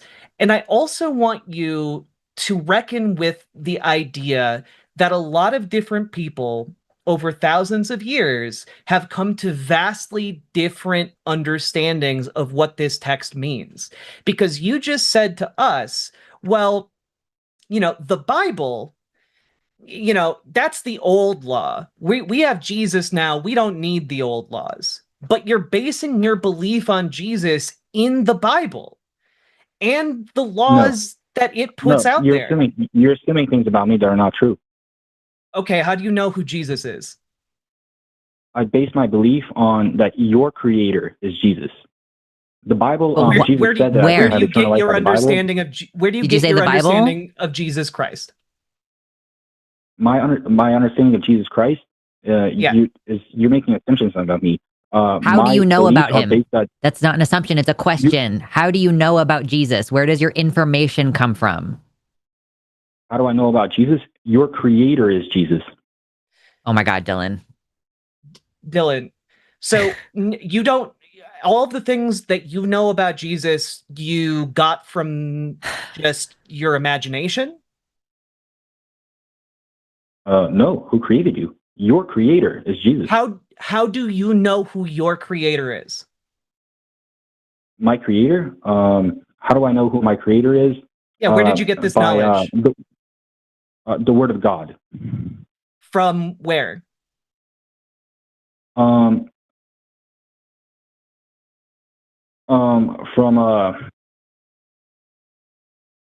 my creator. Okay, thanks for the clip, Dylan. Bye. Yeah. Okay. Dude, actually, because I've heard him so many times, but I don't really do a good job of distinguishing between the voices of white men. That's fine. That's the majority of the people that call in, and I'm like, when I close the call-in studio and I'm like, bye everybody, I love you, I do not think about these people at all. But I have heard Dylan, he's called 8 times, and I've been here for a lot of them, because he always ends on the same thing. He usually gets there much sooner. So we managed to get him there. We managed to have it take quite a while. So like, again, thanks for the clip. I'll be using that one. But he always comes back to, will you sell me your soul? Every single time. If he PayPal's me like $5,000 right now, absolutely. Go for it, bud. Yeah. We'll get that in writing, you know? Yeah. No more rights and responsibilities. I have zero custody of that. Yep. Like I'm signing over my parental rights. part of the reason I wanted to ask that question at the, like, I wanted to know where he's getting his information from, because there's a certain Christian that's like, well, the Old Testament is the Old Testament, but the New Testament, though, that's the good shit. And he even made reference to writings in the New Testament. So I'm very confused where he's getting his information from, if not that. We were at the point in the call where we were circling the drain, and he was just going to dodge every single question. He did not have anything left to give us. Yeah, it's just like, for folks who call in or folks who want to make that argument, like, I don't know, like you wind up getting into the weeds where it's like, well, the Bible also talks about how there's no longer Jew or Greek, there's no longer slave or free, there's no longer male or female, because all are one in Jesus. And like, that seems kind of like maybe something that might be relevant to this conversation, but very much is open to interpretation. And these folks just do not want to engage with the idea that their interpretation isn't sacrosanct. Yeah, that's crazy. Well, we still got a couple more calls on the line. Lines are closed now. We're getting close to the end part of our show, so I will shout out now, if you do the $5 or more in your super chats, we read those, number one, and number two, you can vote with hashtag Team Lux or hashtag Team Jack. Whoever loses has to defend a silly proposition. At some point, you'll be able to vote on, oh, there it is. I see it now. What position should the loser of the super chat game have to defend? The first option is the draft, but for a drag troupe. Dragons are cisgender, rough. Or trad wives are gender extremists. Those are all very funny. So get your votes in the chat there, and that will influence how we end our show. And if you want to, help determine who wins and loses, get the hashtag Team Lux, hashtag Riverboat Jack, or hashtag Team Jack. I can't fucking talk in the super chats of $5 or more. And if you haven't liked the stream, do it. Even though the lines are closed for right now, we can still get people in the chat hanging out and chatting with us more and boosting us in the algorithm, et cetera, et cetera. We might not be able to get to all of our callers, by the way. I'm so sorry to those of you who've been waiting with like the advice calls, but we had a lot more spicy calls than we were expecting today. So I'm apologizing preemptively. We're going to do our best, but we might not be able to get to your questions today. With that said, let's take John, whose pronouns are listed as Z-Zer from New Hampshire. John, you're live with Luxander and Riverboat Jack. How's it going? Pretty good. Awesome. So you're wanting to debate what you call trans ideology, and you say trans identities are not valid. Lay it on us. Yep. Elaborate. Wait, so would you say a trans woman is a woman? Yeah. Okay, can I get an argument for why this is to be the case outside of preference? Well, I mean, you're calling in. We'd prefer if you made. Wait, no, you argument. proposed this multiple times to other individuals. I want to question you about your beliefs in this. So how is it the case that trans women are women? That's like how are black women women? That didn't answer the question. You asserted something to be the case. Can you actually engage? John, what the point I'm trying to make here is that trans women are a type of women. The same way a black woman is a type of woman. How is that the case? Because it's just a different type of woman, John. Now, you're just asserting something here. How is a trans woman a woman? Are you able to demonstrate this to be the case outside of because they belong to the category of woman? A category of woman, okay? Is category of woman preference-based? It's societally constructed, John. Okay, so it's preference-based then. So are you saying that gender is a social construct? Yeah. Okay, cool. Define social construct real quick before I get you on this wonderful hill. Okay. Social construct is like the commonly accepted ideas about gender that we have in society. Okay, cool. Are social constructs subjective or objective real quick? I would say by definition they're subjective. Yeah. Yeah. The fact that they exist is objective. Age in of itself. Yeah, so age in of itself is a social construct. We can look at different societies that count age differently. South Korea, for example, they count age very differently from like other countries. So would it be permissible for a 53-year-old to identify as a 13-year-old if age is also a social construct? I'm not sure how South Korea like determines their age. Do they use a different calendar? Did they not sign up with the Gregorian calendar? That's actually really interesting. I just listened to a podcast about that. Yeah, no, they did not. So when it comes to the situation, would you believe that it's permissible, since age is also a social construct, a 53-year-old identifying as a 13-year-old if it's a social construct? Well, I mean, I would say, hold on, if the years are different, like if by my clock it's been 53 years, but by their clock it's only been 13 years, then what would be the conflict? Wait, the conflict in the situation is if it is the case that all social constructs are based off of preference or at the same time society, then you're going to have certain types of so they're also contextual. Jack specified that she was elaborating on what the social construct means in the context of gender. Neither of us had made the claim that. So excuse me, John. Excuse me. I'm making a clarifying statement. John, I'm clarifying our point. She specified that social construct in terms of gender. That's how she was defining it, and we have not said that every social construct is a preference. Money is a social construct. The value of money, John. I'm in the middle of making a point, John. Money changes value over time, and different cultures value money differently, which is why, to your example about like, well, time is different in different countries. I'm like, okay, if that person is 53 years old by the Gregorian calendar, but in Korea, they have a different length of year where the years are much longer, and therefore that person is only 13 years old, then where is the conflict between those social constructs? It's just like we're measuring time differently. I also just want to point out that social interactions are contextual. And so, like, when we're talking about a social construct in a different context, obviously it's going to be a different thing.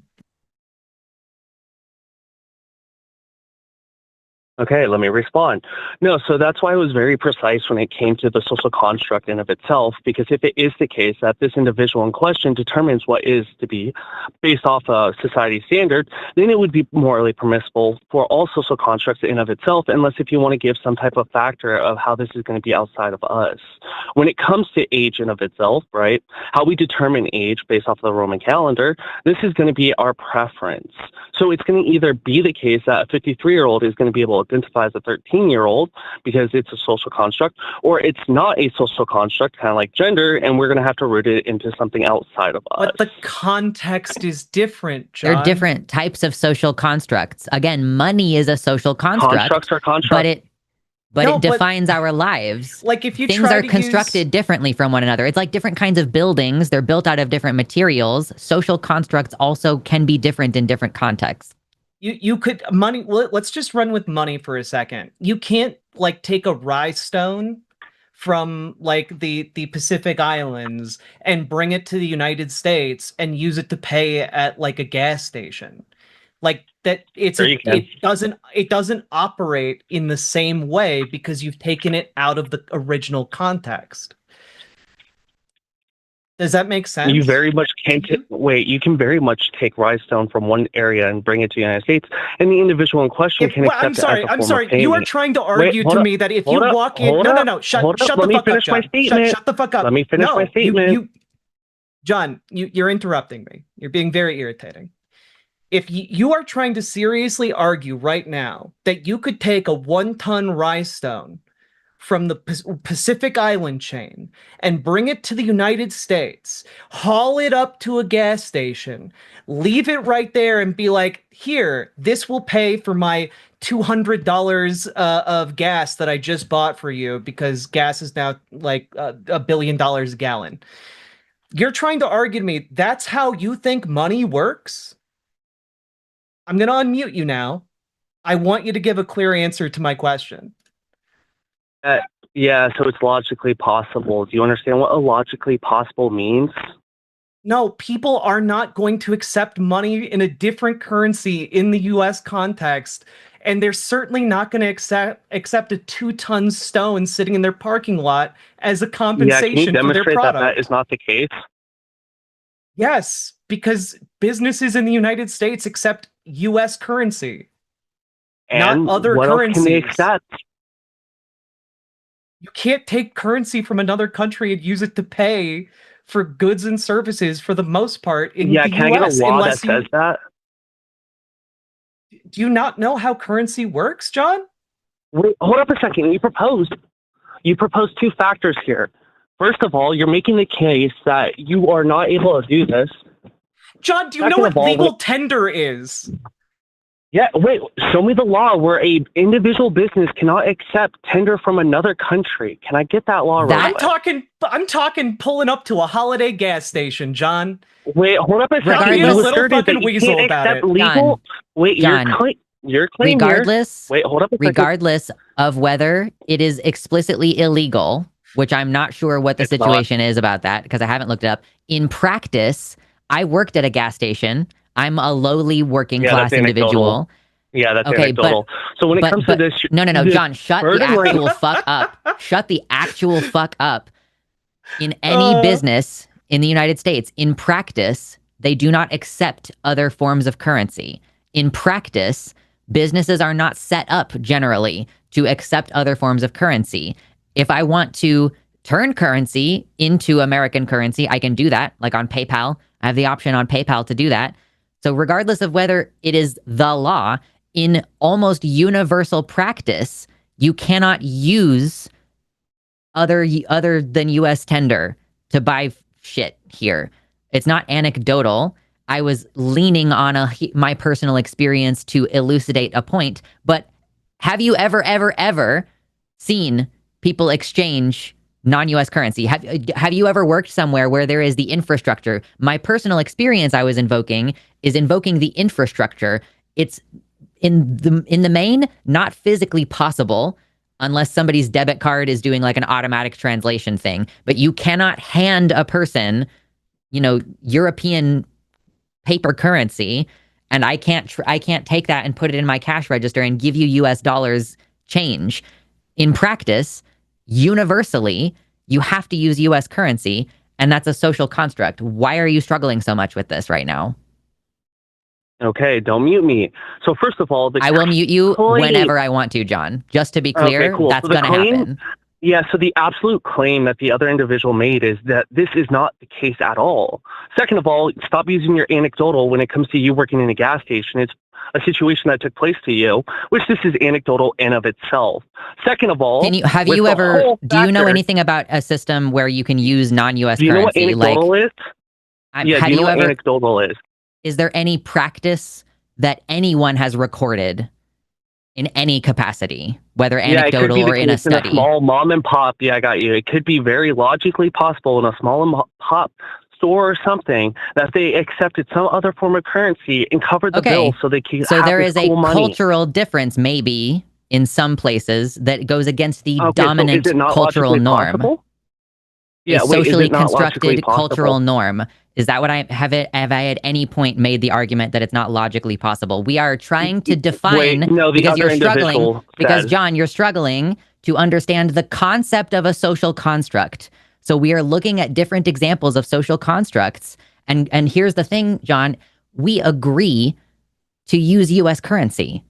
Like if there's no law, then that's a social construct in that it's an agreement, and that in smaller social contexts, like the mom and pop store, excuse me, I'm losing my breath, they might have a different cultural social norm, but it is not the cultural social norm to come up and pay with a pound of Canadian pennies at any US business. Do you understand we are still trying to establish the basic concept of what a socially constructed category is, and you are crashing out, my dude. Yeah, so first of all, I'm not crashing out. You're just talking that entire time. That's very funny. Your aspect of what is counted as a social construct.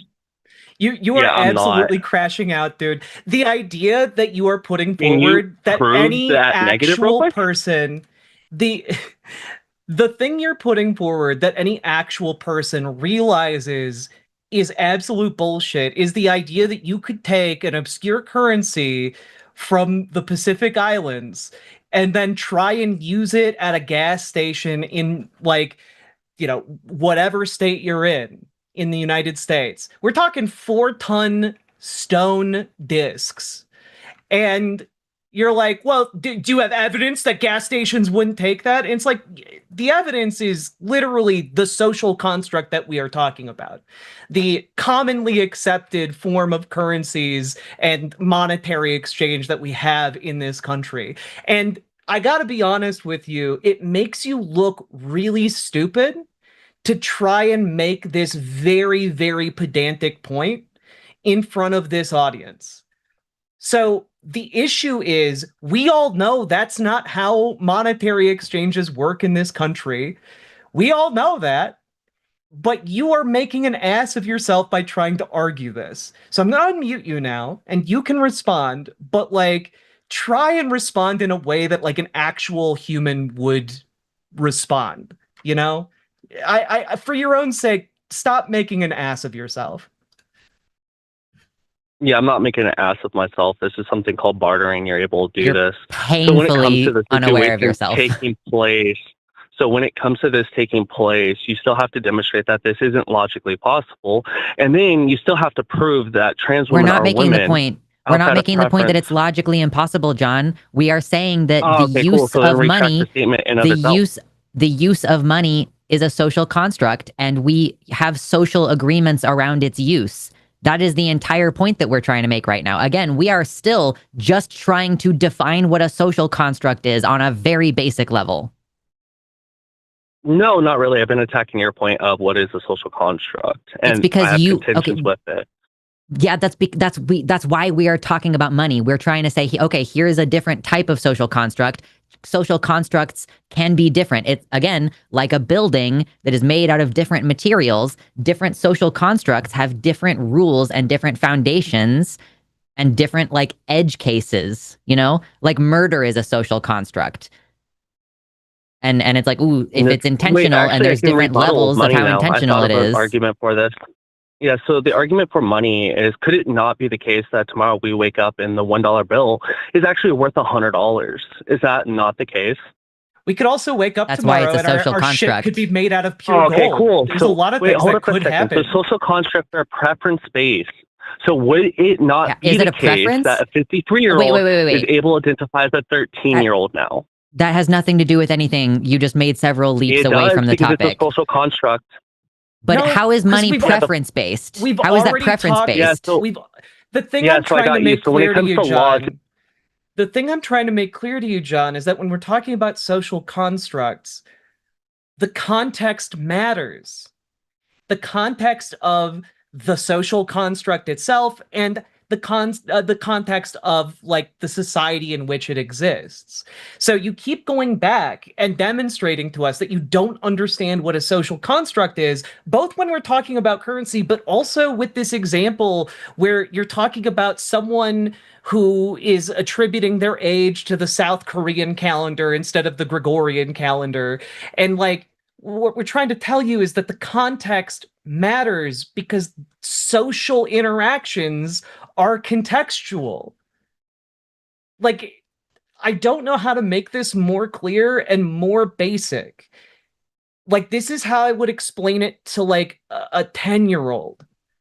So I really hope that when I unmute you, you understand this, because everyone else watching right now understands the point, and you don't seem to get it. And I don't know if that is pedantry on your part or like some failure in your brain.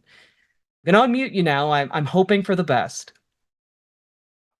Yeah, so when you're saying interacting with people, it could very much be, ready, based off the individual's preference. The law, when you brought up the situation of, well, it's the federal, yeah, laws are based off the individual's preferences or other factors.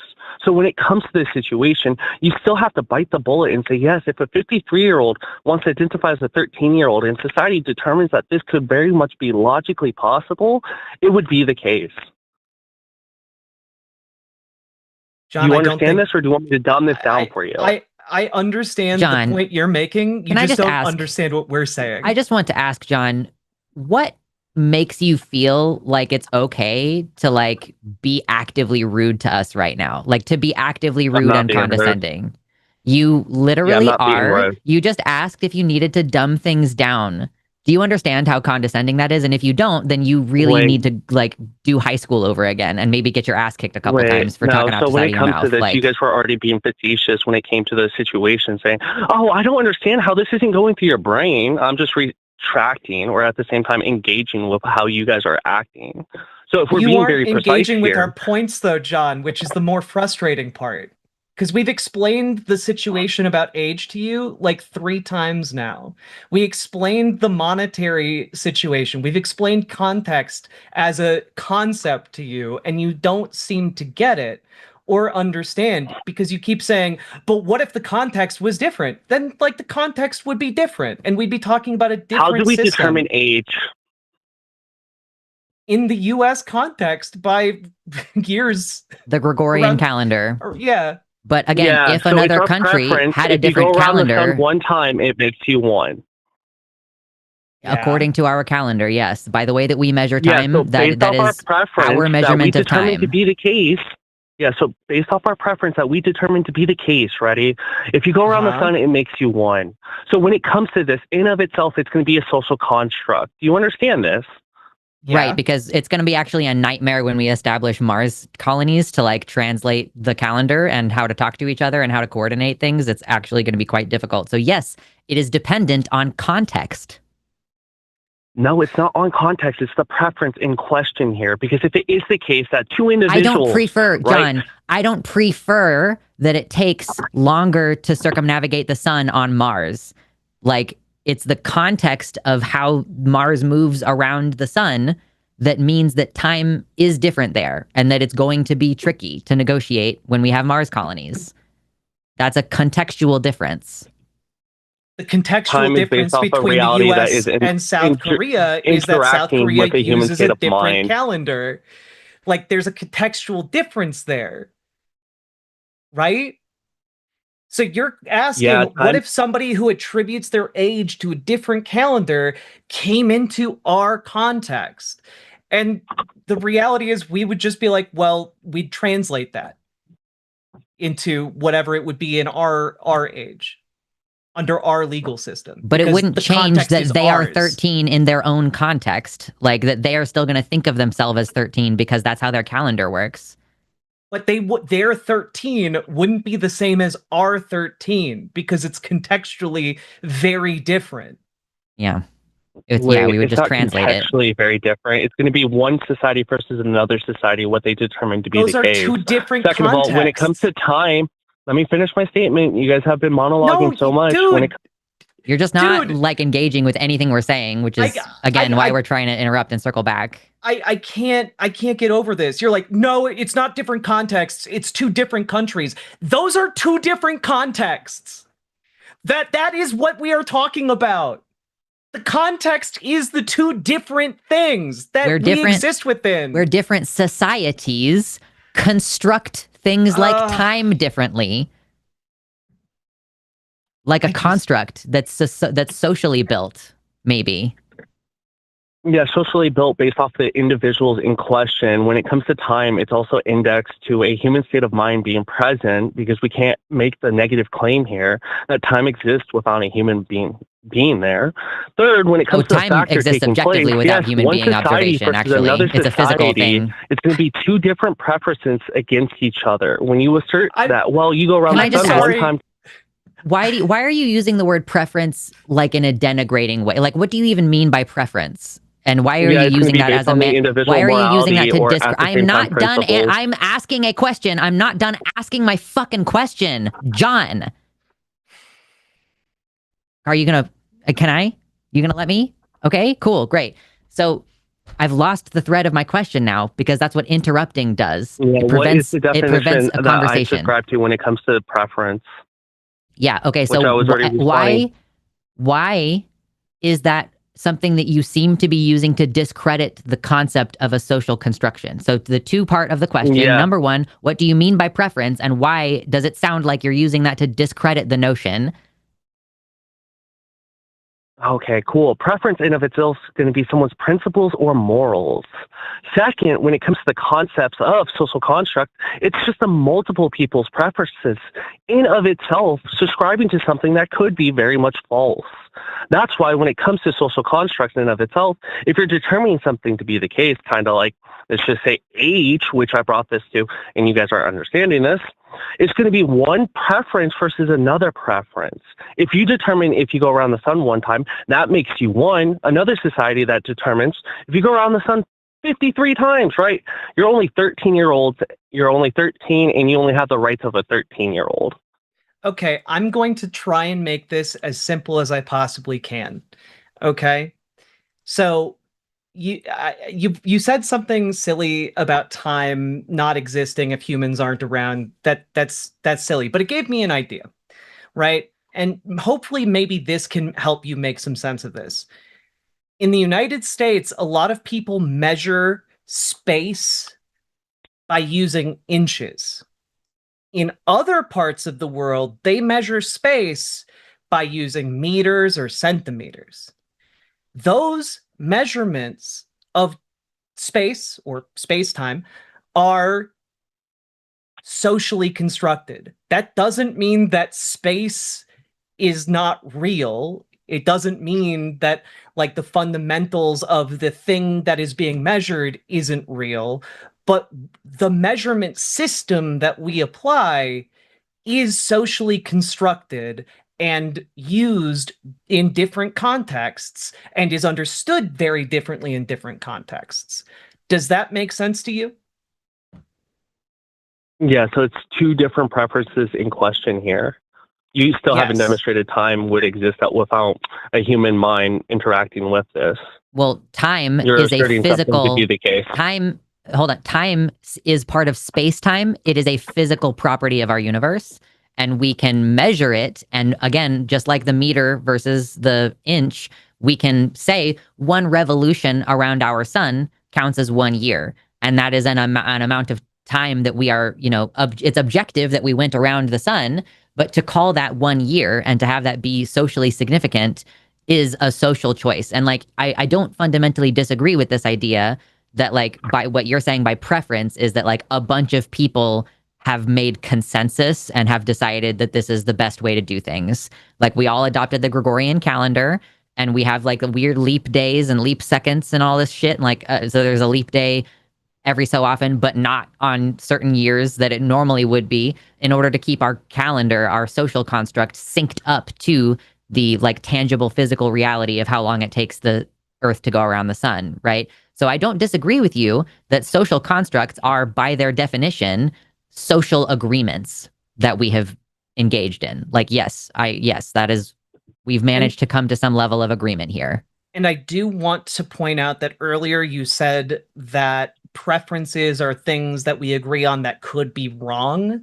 But I like simplifying it down to measurement, because there's, whether you're measuring in inches or in imperial or metric, like there's nothing wrong about that. It might be more difficult to measure in one system or the other, but there's nothing wrong about it. It's just different. And it's a different contextually accepted system in each case, right?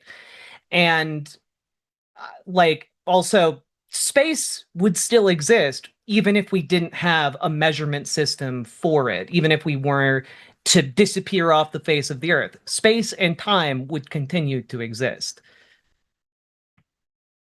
Yeah, can you demonstrate that negative there, or stop making these negative claims that you can't demonstrate to be the case? When it comes to the situation, I mean, wait, are you like a full-on solipsist, bro? Like, are you like, if my brain ceases to be, so does the universe? No, I'm not. I'm not solipsism. It's not solipsis. Sorry to tell you. So when it comes to the situation taking place, right? It's not being a solipsism when it comes either. To centimeters, inches, feet, and meters. These are going to be preference-based based off of societies. We came to the agreement saying, oh, well, this is what this means. It doesn't mean that this is objective or at the same time that this is to be determined in this case.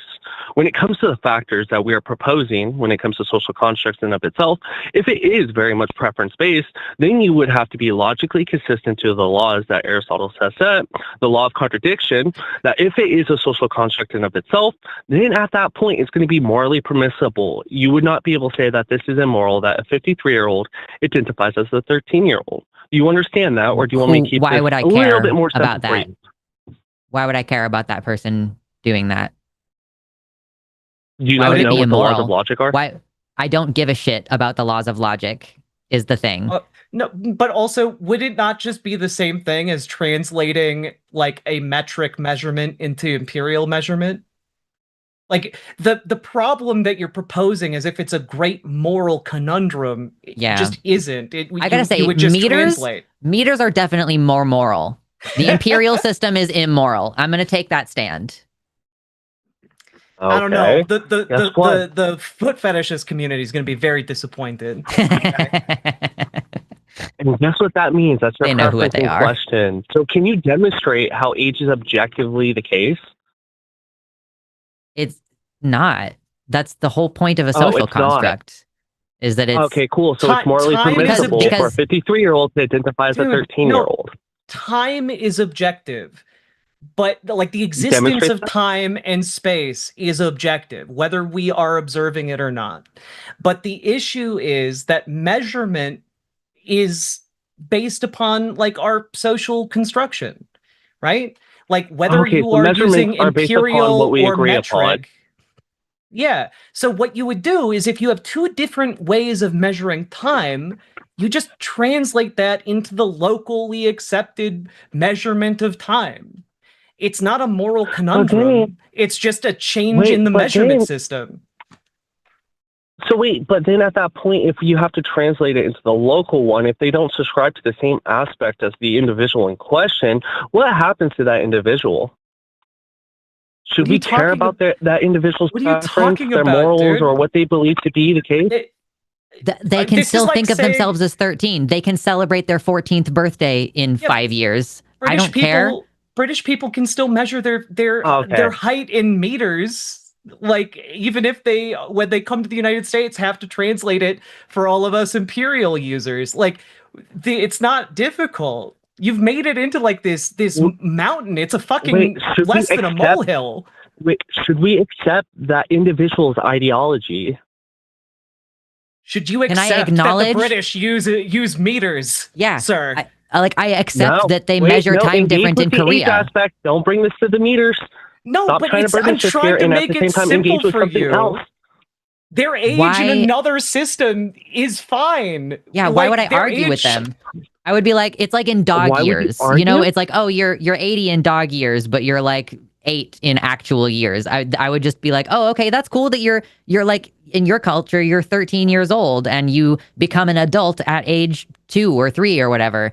I'm like, oh, I'd be like, that's really cool. And do you want to celebrate your 14th birthday? When is that? Like, I would be okay with acknowledging the cultural difference. And also like in my culture, you're 53, which means that you get, you're almost at a point where you could get a senior citizen discount or what the fuck ever. Like things are just different in different places. And there's no moral weight on the difference between how we measure those things. Wait, there is a moral weight here because it could lead to a slippery slope. If you're saying in one society they determine 13 to be one aspect, hold up. But they're not 13 here. You translate it.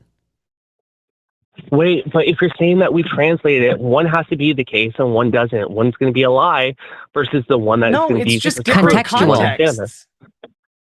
Do you think British people are lying when they measure their height in meters? Meters? Yeah, I would just say that when it comes to like the meter aspect, this isn't something I presented. You're trying to bring this into some other type of category. I would like you to be honest and engage with what I've been presenting to you. It's the same question, John. It's the same question. You are presenting two different societies that measure time in two different ways. I presented to you. The sun still travels around the earth, or sorry, the other way around. I'm getting my words mixed up. The earth travels around the sun the same number of times in 53 years for us and in 13 years for the hypothetical society. Okay, nobody is arguing that there is an objective difference in how many like how much actual physical time the person has been alive, right?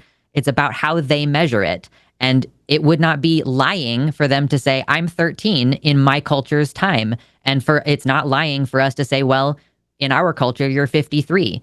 And you are in a it's probably like a similar cultural space, because it's not like we're changing base 10, right? It's not like 13 means to us what 13 means over here. Like for them, when they hear 13, they think 53 in that way of like they're thinking of an old man No, or they whatever. think 13. But They you're not think of fucking 13. listening, John. You're not listening. 53. Okay, but what I'm saying is that the idea of what it means to be 13 is the same as our idea of what it means to be 53, in the sense that we are describing a person who's been alive for 53 revolutions around the sun, even if for them it takes like 3 or 4 revolutions around the sun for them to count it as 1 year. Nobody's being dishonest by acknowledging the differences in how we measure the same thing. Is someone who's 5'6" lying when they say they're 1.7 meters tall? Yeah, that's fallacious. That isn't an argument I presented it's to you. not. Directly It's Shows the answering the slippery slope question. fallacy. Yeah, so that isn't answering the question that I slippery slope proposed to to using you guys. meters. The situation taking place. We are trying to address the that I question. proposed to you guys, and I'm waiting for you guys to actually answer this. If it is the situation taking place, right? Well, you're 3 times around the sun, that makes you 1. Right? You propose 2 factors here. First, it's going to be our ideology versus their ideology about how many times it goes around the sun and what rights this individual would have. They would have different rights depending on the context well, it's going to be they the same exist as a in. 53-year-old. John, they would have different rights depending on the different contexts they exist in. So if someone from South Korea comes to the United States, they would be subject to U.S. law. Like, it's not difficult to figure out. What if it is the case that this 13-year-old from this location, right, has only the same rights as the child in their country, where they can be able to do certain actions? They versus wouldn't? South States, Korean adults exist? Like, what are you talking about? What you're missing here that 13 describes an old person in that context. If you're saying that 53, they would be 53 here, but they're only considered 13 there, to them, a 13-year-old isn't a child. To them, a 13-year-old is an old man. It could be the case. It could very much logically be the case, because if society determines that to be, then it would be. That's the problem with the argument of saying social constructs in and of itself are valid if it's just our preference, or at the same time how we feel about it. If it is one society versus another society... John, I just want to ask you a quick question. Are you going to stop paying your rent this month? Am I going to stop paying my rent? I already own my location. Oh, okay. Are you going to not pay your property taxes this year? Or are you going to stop paying your electric bill? Yeah, I don't have property tax. That's interesting. See, the thing is that you're not listening. I asked an additional question. Are you going to stop paying your electric bill? Electric? See, that's an agreement between me and another business where we have like a mutual understanding. I will give some type of need for them to be able to have it. Would you say that it's constructed? Would you say that it's a social agreement that is constructed between the two of you? Yeah, I would say it's a contract. Yeah, I would say it's a contract between the two of us. Which is socially constructed. I'm done. Legal ding dong. Like, I can't. This guy would fail the Thomas the Tank Engine example so hard. We were in, like, one system uses inches and the other system uses centimeters, and he still couldn't wrap his head around it. Thomas the Tank Engine was too advanced to bring into this scenario. Yeah. We couldn't even get to the transphobia because he couldn't understand socially constructed relationships in systems. That was a lot of fun, though, honestly. It was very fun. Like, that guy, like, oh man, we didn't even get into the fact that the law is socially constructed, but like that would be way too advanced for this guy. Yeah, that was wild. Today overall, we had some good clips today. We still got one more person on the line. We are going to take their call. I'm just decompressing for a second. And then we're going to head into our super chats portion. So now is the perfect time, if you haven't already, to get your super chats in. If it's $5 or more, we read those, and you can hashtag vote, hashtag Team Luxander or hashtag Team Jack. And whoever loses has to defend a silly position. Was there any question of what the silly position was? No, it's going to be trad wives or gender extremists, which is very, very funny. So yeah, the loser has to defend that silly position. Yeah, and don't forget to catch all of our other amazing shows next week on The Line and on Jimmy Snow and The Line. And also The Line has a podcast, and also Jimmy's doing a woodworking channel now. Yeah, so all kinds of fun stuff. All right, are we ready? Yeah, one last comment. I think John might have been a libertarian. I got a little bit of that that vibe, especially with the direction he was going with his age conversation. Yeah, that's tough. That's why he can only ponder the moral quandary of the age distinction, is because he's got some immoral things that he wants to do. Okay, we're gonna really quickly take Cassie, she, her pronouns, from Kentucky, who wants to ask for advice on transition and coming out. Cassie, you're live on the line with Luxander and Riverboat Jack. How's it going? I guess it's going good. I mean, I'm a little nervous. It's all good. Understandable. So, I guess my main thing is I figured myself out March of last year, and I moved in with my dad in June, and I want to come out to my dad, but I don't exactly know how to approach it. Like, I always tell people to write a letter or an email. Like, if you put it in an email or a letter, then you don't have to deal with their immediate reaction, and you get plenty of time to think of everything that you want to include. It gives them time to process it on their own, and then they can come to you when they're ready.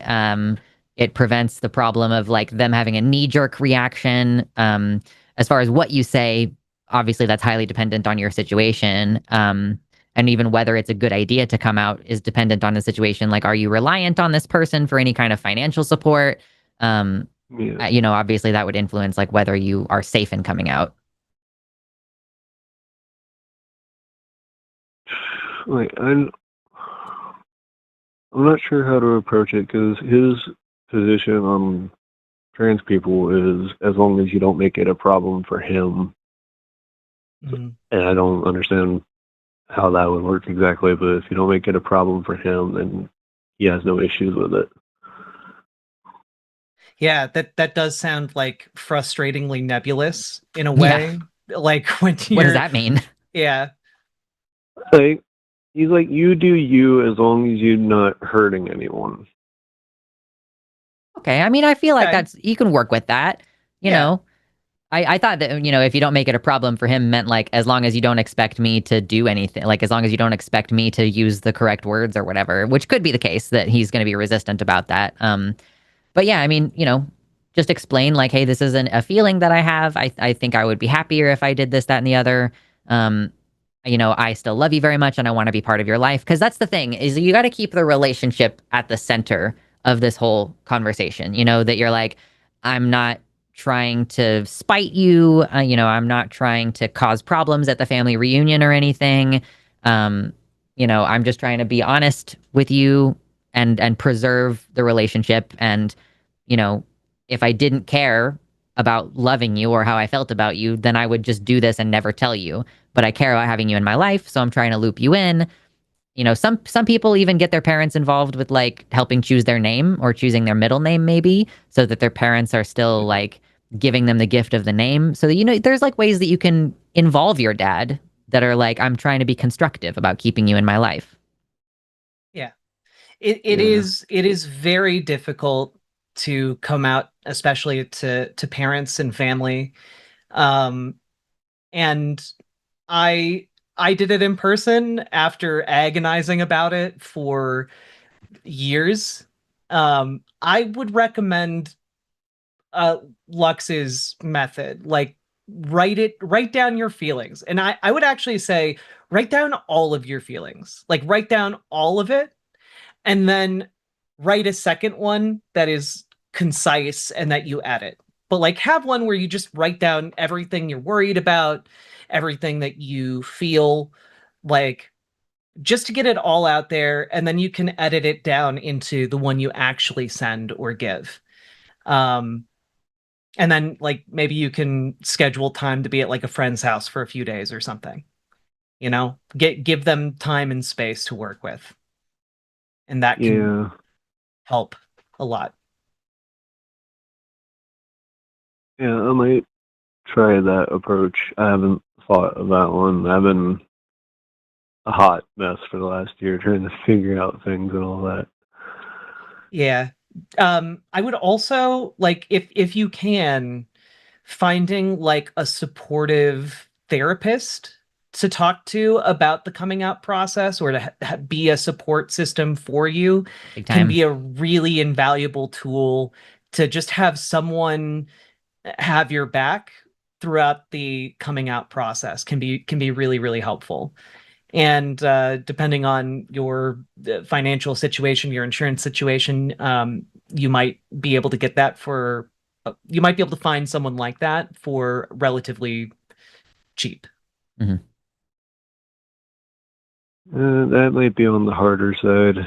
Our financial situation's a little bad. Yeah. But, well, that means that you qualify for sliding scale stuff. That's the thing. If you're like, I'm doing poorly financially, that means that you probably qualify for some kind of help or sliding scale. Like I did a lot of my mental health services at sliding scale. So it's like, oh, based on your income, it's only $15 per session or whatever. So that's, just saying, keep your options open, and Planned Parenthood might even be able to direct you to some affordable like mental health options, or if you just like, looking for like community mental health clinic, like those tend to be the kind that are like, sliding scale, or maybe even operating off of grants if you can apply for a grant that basically covers a certain amount of your care through charitable donations. But yeah, just, it's good to have therapy when you're going through the process, kind of regardless. I mean, I think everybody should do at least some amount of therapy, just to have training on how to emotionally regulate yourselves. But yeah, especially if you're like, I'm having familial difficulties and I'm having trouble figuring out my transition, that kind of thing is going to be super valuable, as well as finding like support groups. I know you're in Kentucky, so it might be kind of difficult to find them offline, but that's my biggest recommendation. If there's like an LGBTQ center anywhere near you to get involved, or, you could sign up for one class at the community college, and maybe the community college has a group. So there's all kinds of resources, and I would encourage you to reach out and get some community around you too. Yeah, I'd second the LGBTQ centers. A lot of, large or even moderately sized cities have one, at least, even in Kentucky. And they can be good hubs, even if they can't set you up directly with a therapist. They often do have like support groups, because a lot of you are not alone, I think, is an important thing to add in here. A lot of other folks are in the exact same situation, are struggling with a lot of the same feelings, and I know that it can be really easy to get lost and bogged down in all of that and feel like you're on your own, like you're completely isolated. But I swear you're not. There are other people going through this, and honestly, just even if you just attend digitally support groups or therapy, it can really help. Yep. Do you know any good resources for like looking into groups like that? Planned Parenthood is an excellent place to start. They usually do have connections with other LGBTQ centers in different areas. Their website might even have resources directing you to different local areas, or different local places. Someone in the chat said to look up family health centers in Kentucky. I don't know what exactly that is, but is a recommendation from chat. So, but yeah, I would just start Googling like LGBTQ center and then your city in Kentucky, or the nearest city in Kentucky or something. So. Okay. Thank you guys very much. Yeah. This stuff's been really stressful, and I've been trying to figure out how to approach a lot of this, and it's all really new and all bit rather terrifying. Yeah. Understandable. Especially with the current climate. Yeah. It does get less scary when you find other folks who are in the same boat. Mm-hmm. Just doing like a quick search, like it looks like Louisville has resources for LGBTQ folks. There's also the Northern Kentucky Pride Center. There are a bunch of different places that are there to help you and get you the resources you need. And like, even if they might not have something specific to what you need, you might be able to call them up and like ask them, because the people who work at these places, they want to help folks like you. Yeah.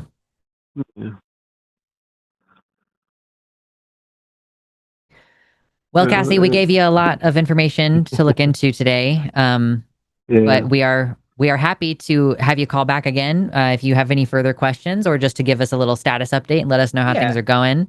But yeah, get that community around you, get that support going at the same time as you're seeking care and everything. Because like, you definitely want, if things go badly with your parents, which I'm not saying they will, but if the worst should happen, you need some other kind of support to bounce back into. You need like a trampoline underneath you when you're taking this jump. And that trampoline is going to be like social support and friends, both online and offline, or through Zoom, or, you know, if you have a local Pride, they probably have a bunch of organizations that participate in the Pride, and you can check the website and be like, here's all the organizations that sponsored Pride last year, or who had a table at Pride. So there is certainly a lot for you to look into, and you know, lots of different. I know there's like a queer hiking group in Portland near where I live, so even if it's not something focused on queer activism, there are areas where like these things overlap with other hobbies. So I would definitely encourage you to just, you know, have as much of a social life outside of your family and outside of the home as you possibly can. And also remember, people in this community got your back. Like I'm seeing a lot of love pouring out for you in the chat right now. Yeah, absolutely. Well, thank you guys. Thank you a lot. Yeah. Okay. Well, with that, I'm going to move along the show to the end portion here, Cassie, but thank you so much for calling. I hope that we've helped you a little bit, and, you know, I hope you have the best of luck with pursuing your transition. It's a tough time, and you're very brave for doing it. Thank you again. Yeah, you all have a good day. You too. You too. Bye. Okay, that's the end of the calls portion of the show. That was Call in Studio. Beep boop, indeed. So now is the part of the show where you can get your super chats of $5 or more in, and we will read them in the order in which they come to us. You can vote hashtag Team Lux or hashtag Team Jack, and whoever loses that competition has to defend the position, the funny position that, trad wives are gender extremists. That is the position that we're having to defend today. So we are starting with $5 from Bramley, who says, hell yeah, the year 12,026, hashtag Team Lux. Yeah, it makes perfect sense for the human history. And I think we should just do it. Hell yeah. Thank you for the $4.99 from Balthazar228. Shouldn't they just be G-rated if trans kids know they're trans from a young age? True. Exactly. What we're saying. Rated T for trans. Yes. Thanks for the $5 from Pip, who says, remember, we are all just brains piloting a mech suit of flesh and bone. Everyone's interaction with the outside world begins in the mind. Hashtag Team Lux. That guy seemed so confused because he was giving the two opposite. He was like, I think the mind is part of the body. And also it's wrong for you to say that everything about the mind originates in the brain. Like, okay, I don't understand. Yeah, weird. It felt like he'd shifted his argument like halfway through. I was very confused. Oh no, sorry. Oh no. My shortcut keys for the... What? Wait, hold on. Everything's going so wrong all of a sudden. Is the stream gone? No. Okay. Oh, they put that up as an overlay. Wait, no, it needs... Why is the scoreboard not working? No. I don't want to have to do it manually. It's so annoying. No. Dag nabbit. All right, whatever. This is what we get when we try to update our software stuff on the back end. It's a clusterfuck. Thank you for $20 from Narcissa, who says, Cameron, I wish you and people like you had the ability to recognize your intellectual shortcomings and could understand what, based on your ignorance, you are in no position to make policy around real living people. True. Yeah, it was definitely one of those like, oh, are you a dumb person who thinks you're smart? Are we Dunning-Kruger right now? I kind of think that maybe that might have been what was going on. There was just something not fully clicking there, and I don't know what it was. God bless him. Sorry, Vamp, for a hot second, because I think I can fix this to make this. Spending a few seconds here will save it in the long run. So okay, cool. Yeah, that's what's important. I'm still stuck on that guy who thought that time stopped existing without a human mind to comprehend it. Like, what? We didn't circle it around to the tree in the forest, but it's like, sound is a physical property that exists regardless of whether, I guess you could make like an argument that like sound waves are distinct from like the word sound, meaning like what we hear. Like, I don't know, like noise, I guess, is like another word that's like, that's what we perceive. So I don't know if he was going to run down one of those where it's like, well, time is time because we called it time. He got really bitchy about like me implying that he might be be doing a solipsism, but like solipsism, but I don't know. He was half cooking something. Yeah. Don't know what was going on with him. I got it work. Also, it was funny because when he was like, that's not how you say it, he said it wrong himself, literally. So I'm like, you dumbass, arrogant turd. Yeah, he was in the arrogance tone of voice the whole conversation. Like, yes, at some point we started being like, are you just not capable of understanding? But he did start off the whole thing by being like, the up talk and the and like and let me explain it. Like, I don't know why, but someone in my Discord server was like, this person has activated the jock instinct in me. Like, that's pretty funny. This might be a really deep cut. He sounded like Aaron Hansen from Game Grumps doing his like nostalgia critic impersonation. Just like, this is a bunch of poopy diaper butts. Yeah. It was just like that it was that tone the entire goddamn time. Yeah. Anyway, this is $20 from Narcissa. Thank you. Who says from Cameron's journal, week 1, solve moonshine prices. Week 2, clear up gender issues. Truly. I saw that in real time and I thought that was really fucking funny. Thank you for the $5 from Catalina Gearbox. Lux, you don't understand. The right thinks and the left protest is a riot. Yeah. That's true. Oh yeah. Like I'm suggesting that we should peacefully protest, but they're like, no, that's rioting. You're inherently doing a violence by blocking the roads. Like, okay. You're right. They're going to get me on the terrorism charges. That's why I don't go to fucking protests. It's you. Is it me? $100. That's an extremely generous $100. Thank you so much from Sleepnear, who says, love the show. Trans NB person from North Carolina working in agricultural biotech. These live streams get me through my workday. Would love an in-person TACIS/line event. This show is a bastion of rationality and emotional intelligence in the face of this administration. #Team Jack. We're working on it. Guess what? If you go to patreon.com/calltheline and become a member at any level, even if you just pitch us $1, that is going to help us get to eventually having an in-person LineCon. We do LineCon online once a month on Patreon for $15 on Patreon, gets you a ticket to that event. We do usually every third Saturday. But if you want LineCon in person, Patreon is the answer. We get to like 2,000 paid patrons, and then we're going to start working on the planning of doing an in-person con. So good stuff. Yeah.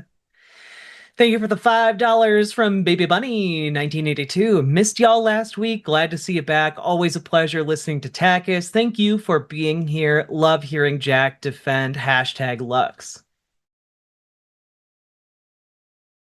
Thank you for $10 from Selk, who says trans rights are human rights. True. Thank you. Thank you for the 1,000 something from Frosty Synad. Wait, Frosty Synadude 7. A man of God is a man of necessity. All bases are belong to us. Here's $10. Hell yeah. Thank you so much. Thank you. Thank you for $5 from Om, who says, hi, smiley face, hashtag Team Lux. Thank you very much. Thank you for the $10 Canadian from David Haxor. Hashtag Team Ben 10. I mean, Team Lux. Let's do it. That was a fun stream. He just did hashtag Team Ben and then 1, and then hashtag Team Ben 2, and it was just $5 donations coming in to stack the votes. And then I was like, we're going to get to Ben 10 eventually, like the TV show. Hell yeah. Thank you for the $9.99 from Balthazar, who says, Jack forgot the whole cool video game sidetrack to her last stream. Support Mina the Hollower at the end of this month. Link's Awakening inspired game from Yacht Club Games, the Shovel Knight devs. Hell Ooh. yeah. Okay. It looks really cool. And the music bops. That was so confusing because my cat's name is Mina. Okay.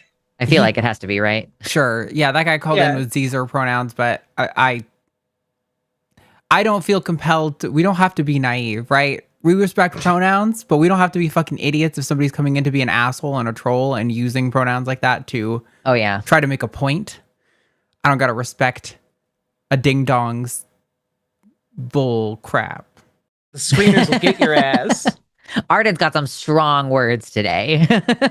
That poopy butthead. Gonna be talking about baloney soon. Yeah. Thank you for $5 from Trinket, who says, not all social constructs work the same, John. Stop trying to find a way to make dating teenagers. It's creepy. Hashtag Team Lux. True. He wants to do some morally questionable things. The only explanation. Thank you for the $5 from Squirrel Knitter. Teeth were once currency, so is salt. True. That's so true. A salary. So were cowrie shells. Thank you for 5 Canadian from David Haxor, who says, donates 2.6 pounds of Canadian pennies. Hashtag Team Lux. True. I'm not going to count them. Ooh, you are running away with it today. Yeah, it's rough. I was going to say it's because I was gone last week, but we were all gone last week. It's true. Everybody's just like, oh my God, I'm so glad you're back. I missed you. Thank you for the $5 from Agents Miskatonic. Hello. Oh, wait, there's no hello there. I like the idea of John going to a store and trying to pay with the bottle caps like in Fallout. True. Yeah. Well, hypothetically, you could do that. Someone might accept bottle caps. What's the monetary value of the metal in the bottle caps? Perhaps you could melt it down, and then it would actually be worth more money. Have you ever thought of that? Is that logically consistent? Can you prove to me that someone wouldn't be as big of a Fallout fan to accept that as currency? True. God. Thank you for $5 from Majora's Casket, who says, wait, what the fuck? Why can't I pay for this with my pocket lint? Hashtag Team Jack. True. Oh.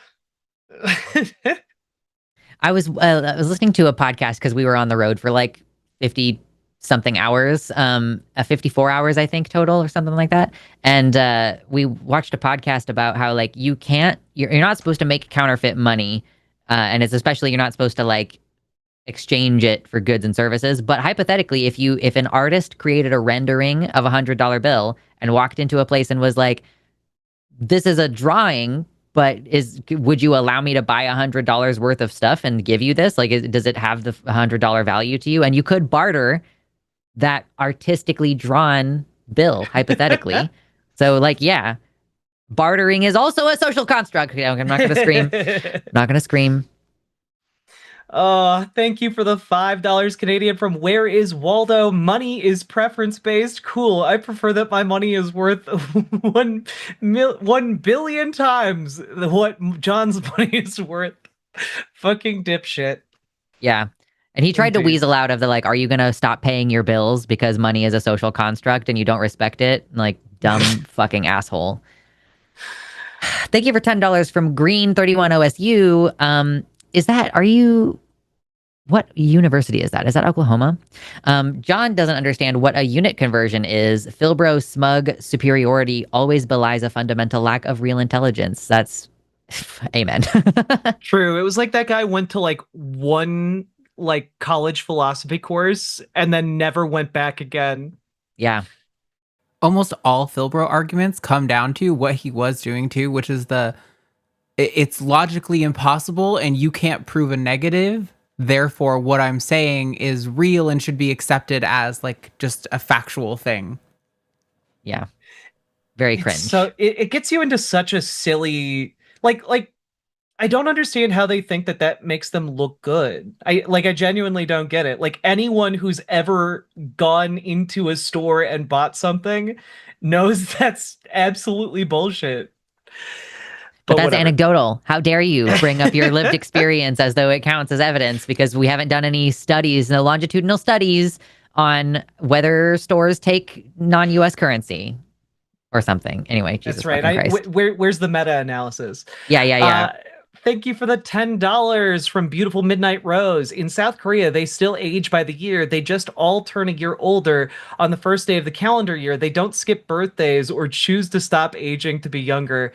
That is, by the way, why I wanted to like pivot to imperial versus metric, because I'm aware of the like different measurement systems in that case. And I think most people are. I have no idea what the calendar used in South Korea is, and like that makes a whole lot of sense to me.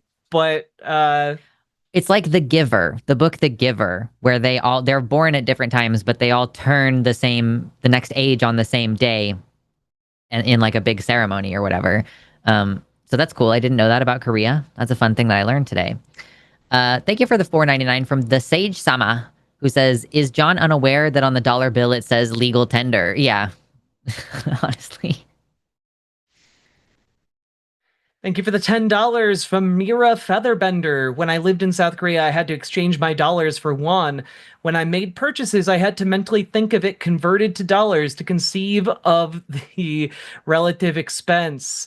Context, #redheads rule. Also, I just want to let you guys know we still have quite a few super chats to get through, and we're at 8 minutes to the hour, so we probably got to burn through these pretty fast. Yeah. Thank you so much for all your generous donations today, by the way, that you're putting us on the hot seat here at the end. $5 from Burning Sock, who says, I'm so sorry you two, the prototype John's broke containment. #Team Jack. It's your fault.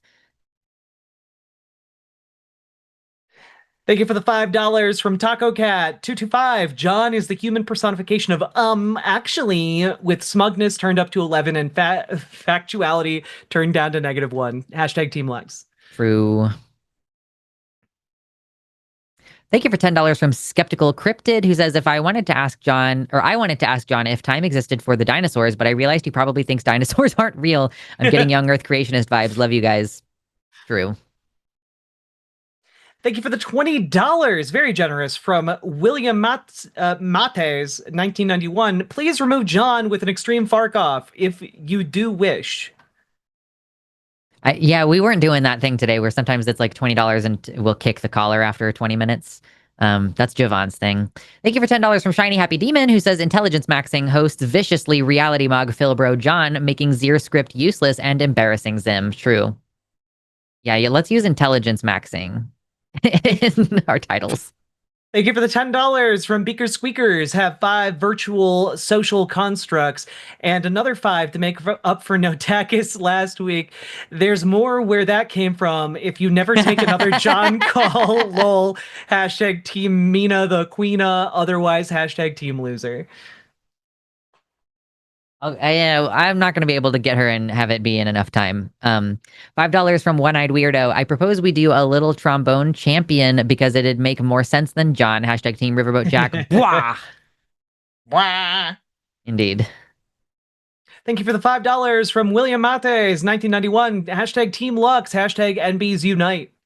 True. We can't let them do that. They'll become too powerful. We're going to become a terrorism group. Thank you for $5 from Green 31 OSU, who says, the fact that the Philbro quite literally said that leads to a slippery slope, directly engaging in the fallacy by name. Amazing. Yeah, truly. I put it on the screen briefly. Yeah, it cracked me up. I saw. Thank you for the $5 from JAU2093. John is a whiny B word. LOL. Hashtag Team Jack.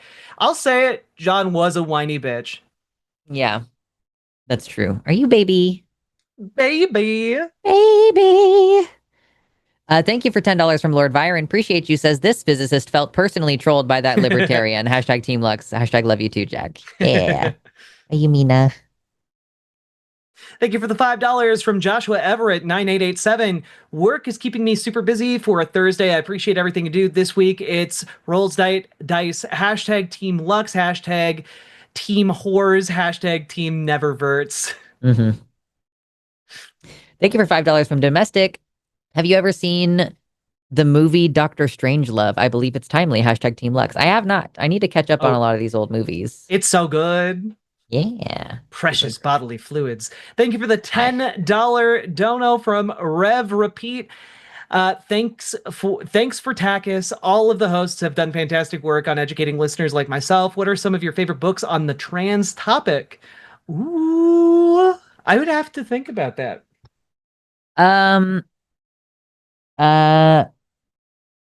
mean, I have some books on my shelf. I don't know that they're necessary. I mean, it's like a lot of the books on trans stuff is like people's autobiographies. So it's like, yeah, you can read Jennifer Boylan's book about like what it's like to be trans, or like I've Detransition Baby, and I have like Transgender Warriors by fucking Leslie Feynman, I think is her name. Trans History, Susan Stryker, Whipping Girl, Julia Serrano, Very Queer and Pleasant Danger, Kate Bornstein. I mean, I really like Captive Genders. It's a book about like the trans experience with like the prison industrial complex and policing. It's really good. It goes kind of through the history of like the criminalization of trans people and like kind of the activist struggle to kind of be free. It's very good. Mm-hmm. Also, Judith Butler just as a whole. Is this you? For me? I don't know. $5 from Trinket, who says, met my favorite singer, Loams Oleander, at a show last night. She not only signed my shirt, but gave me a hug. Hearts, hearts, hearts. Hell Hashtag yeah. Team Lux. That's fucking cool. Thank you for the $5 from Rebecca Page. MAGA is just 21st century Confederates screaming the South will rise again. Hashtag Team Lux. Hard to argue that when you see them overturn the Voting Rights Act. Mm-hmm. $5 from Don't Know Jack says John was doing the voice Gillian does in Family Guy and made me irrationally feral. Fair. Thank you for the $5 from Domestic 6332. Logically, which is better, eternal happiness or a ham sandwich? Hashtag Team Lux. Aren't they the same thing? Really? Mm-hmm. Eternal. I live in this moment forever. Mm-hmm. Thank you for $10 from YouTuber Grudge, who says, imagine not understanding what a social construct is and then calling everything that isn't your culture's particular way of expressing things, quote, wrong or, quote, lies. Hashtag Team Jack. Yeah, truly. Yeah. Thank you for the $10 of New Zealand dollary dues from Mountain Eucalyptus 12026HE. If enough of us use it, then we can update the calendar social construct. Good luck, Cassie. For me, writing out what I wanted to say first helped when I was coming out to my people. Hashtag Team Jack. True. It's an excellent coming out hack. Yeah. Thank you for $5 from One-Eyed Weirdo. Hashtag Team Jack messed up my tag. I hate shitter. True. Thank you for the $4.99 from Bramley CX. Should I buy bubble tea? If yes, hashtag Team Lux. If no, hashtag Team Jack. I think you should. It's delicious. That's the answer is always yes, buy bubble tea. Yeah. Yeah. I think. Is this me? I'm losing my fucking mind. It's that time of the stream where I'm like, oh God, I have to do the other thing next. $10 from Haha Myth Lewis, who says, everyone on TACIS, thank you for all you do, but also hashtag Team Jack. True. Thanks.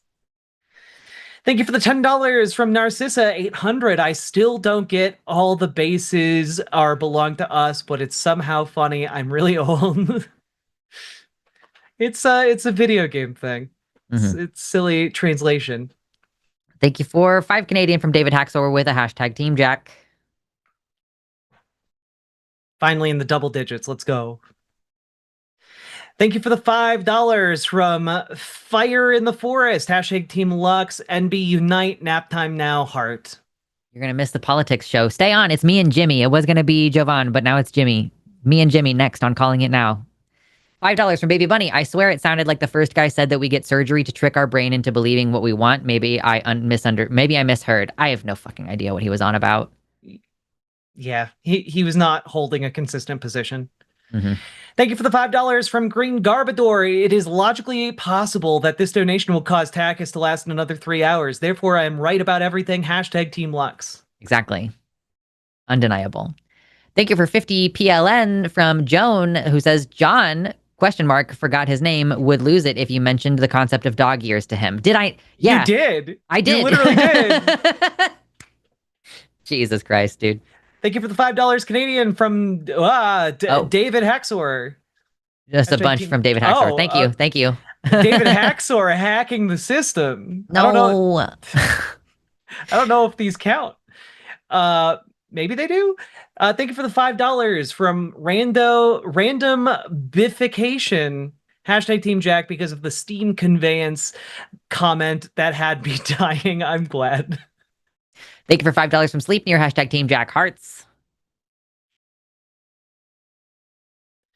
Thank you for the $5 from Spades Wolf. The irony is that John's stupidity can be used as a currency. Look at all these super chats. True. $5 from Sleep Near. Trans Flag. Thank you. Thank you for the $5 Canadian from David Haxor. Hashtag Team Jack. Keeping them flowing. Ooh, barely. Almost squeaked by. But my hat's off to you. It's okay. I'm a veteran. Give me 1 second. I'm so sorry. I'm trying to make sure that the other team knows what's going on and get everything done here. Okay. Are you ready, Lux? Or no, Jack's defending. It's Jack. You have to defend the idea that trad wives are gender extremists. Okay, charging up the clock. And 3, 2, 1, go. So when you think about gender, when you think about women, when you think about the performance of womanhood, what do you think of? That's right. You think of trad wives, 1950s, dresses, heels, or rather, the lack thereof. You think of shackles around the ankle. You think of warm, baked pumpkin or apple pie. You think of people coming by, stealing pies off of windowsills and cackling. You think of, the 1950s experience, which, as we all know, is personified in the Fallout series. And what we really all know is at the end of the day, trad wives, their number one priority is actually performing womanhood. It is performing the specific version of womanhood from the 1950s when they weren't allowed to have bank accounts. Now, of course, this is merely a performance. It isn't actually who they are in reality because they aren't fully embodying that performance by not having bank accounts. In fact, most of these people who are trad wives on the internet are actually very much extreme performers because they have fooled millions of people into believing that they are, barefoot, they are doing it all, they're having, no job, no responsibilities other than staying home, cooking for their man, and tending those ever rascally scamps of children. And you know what? It's a facade. It's not real. Okay?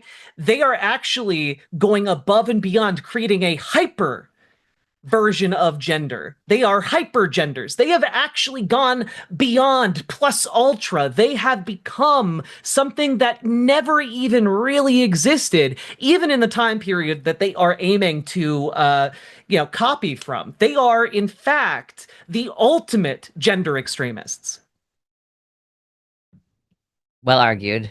Thanks, everybody, so much for hanging out with us. Stick around in the chat to get sent over to Calling It Now with myself and Jimmy Snow.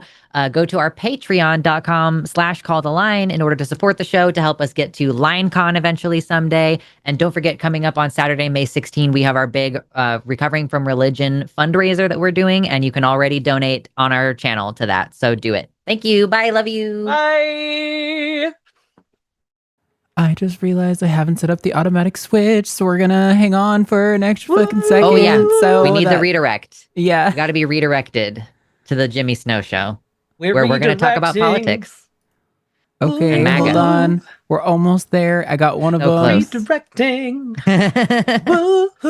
Because now I have to do 2 at a time. Oh my god. Okay, here we go. All right, get out of here. Bye. Okay, bye. Love you. Bye.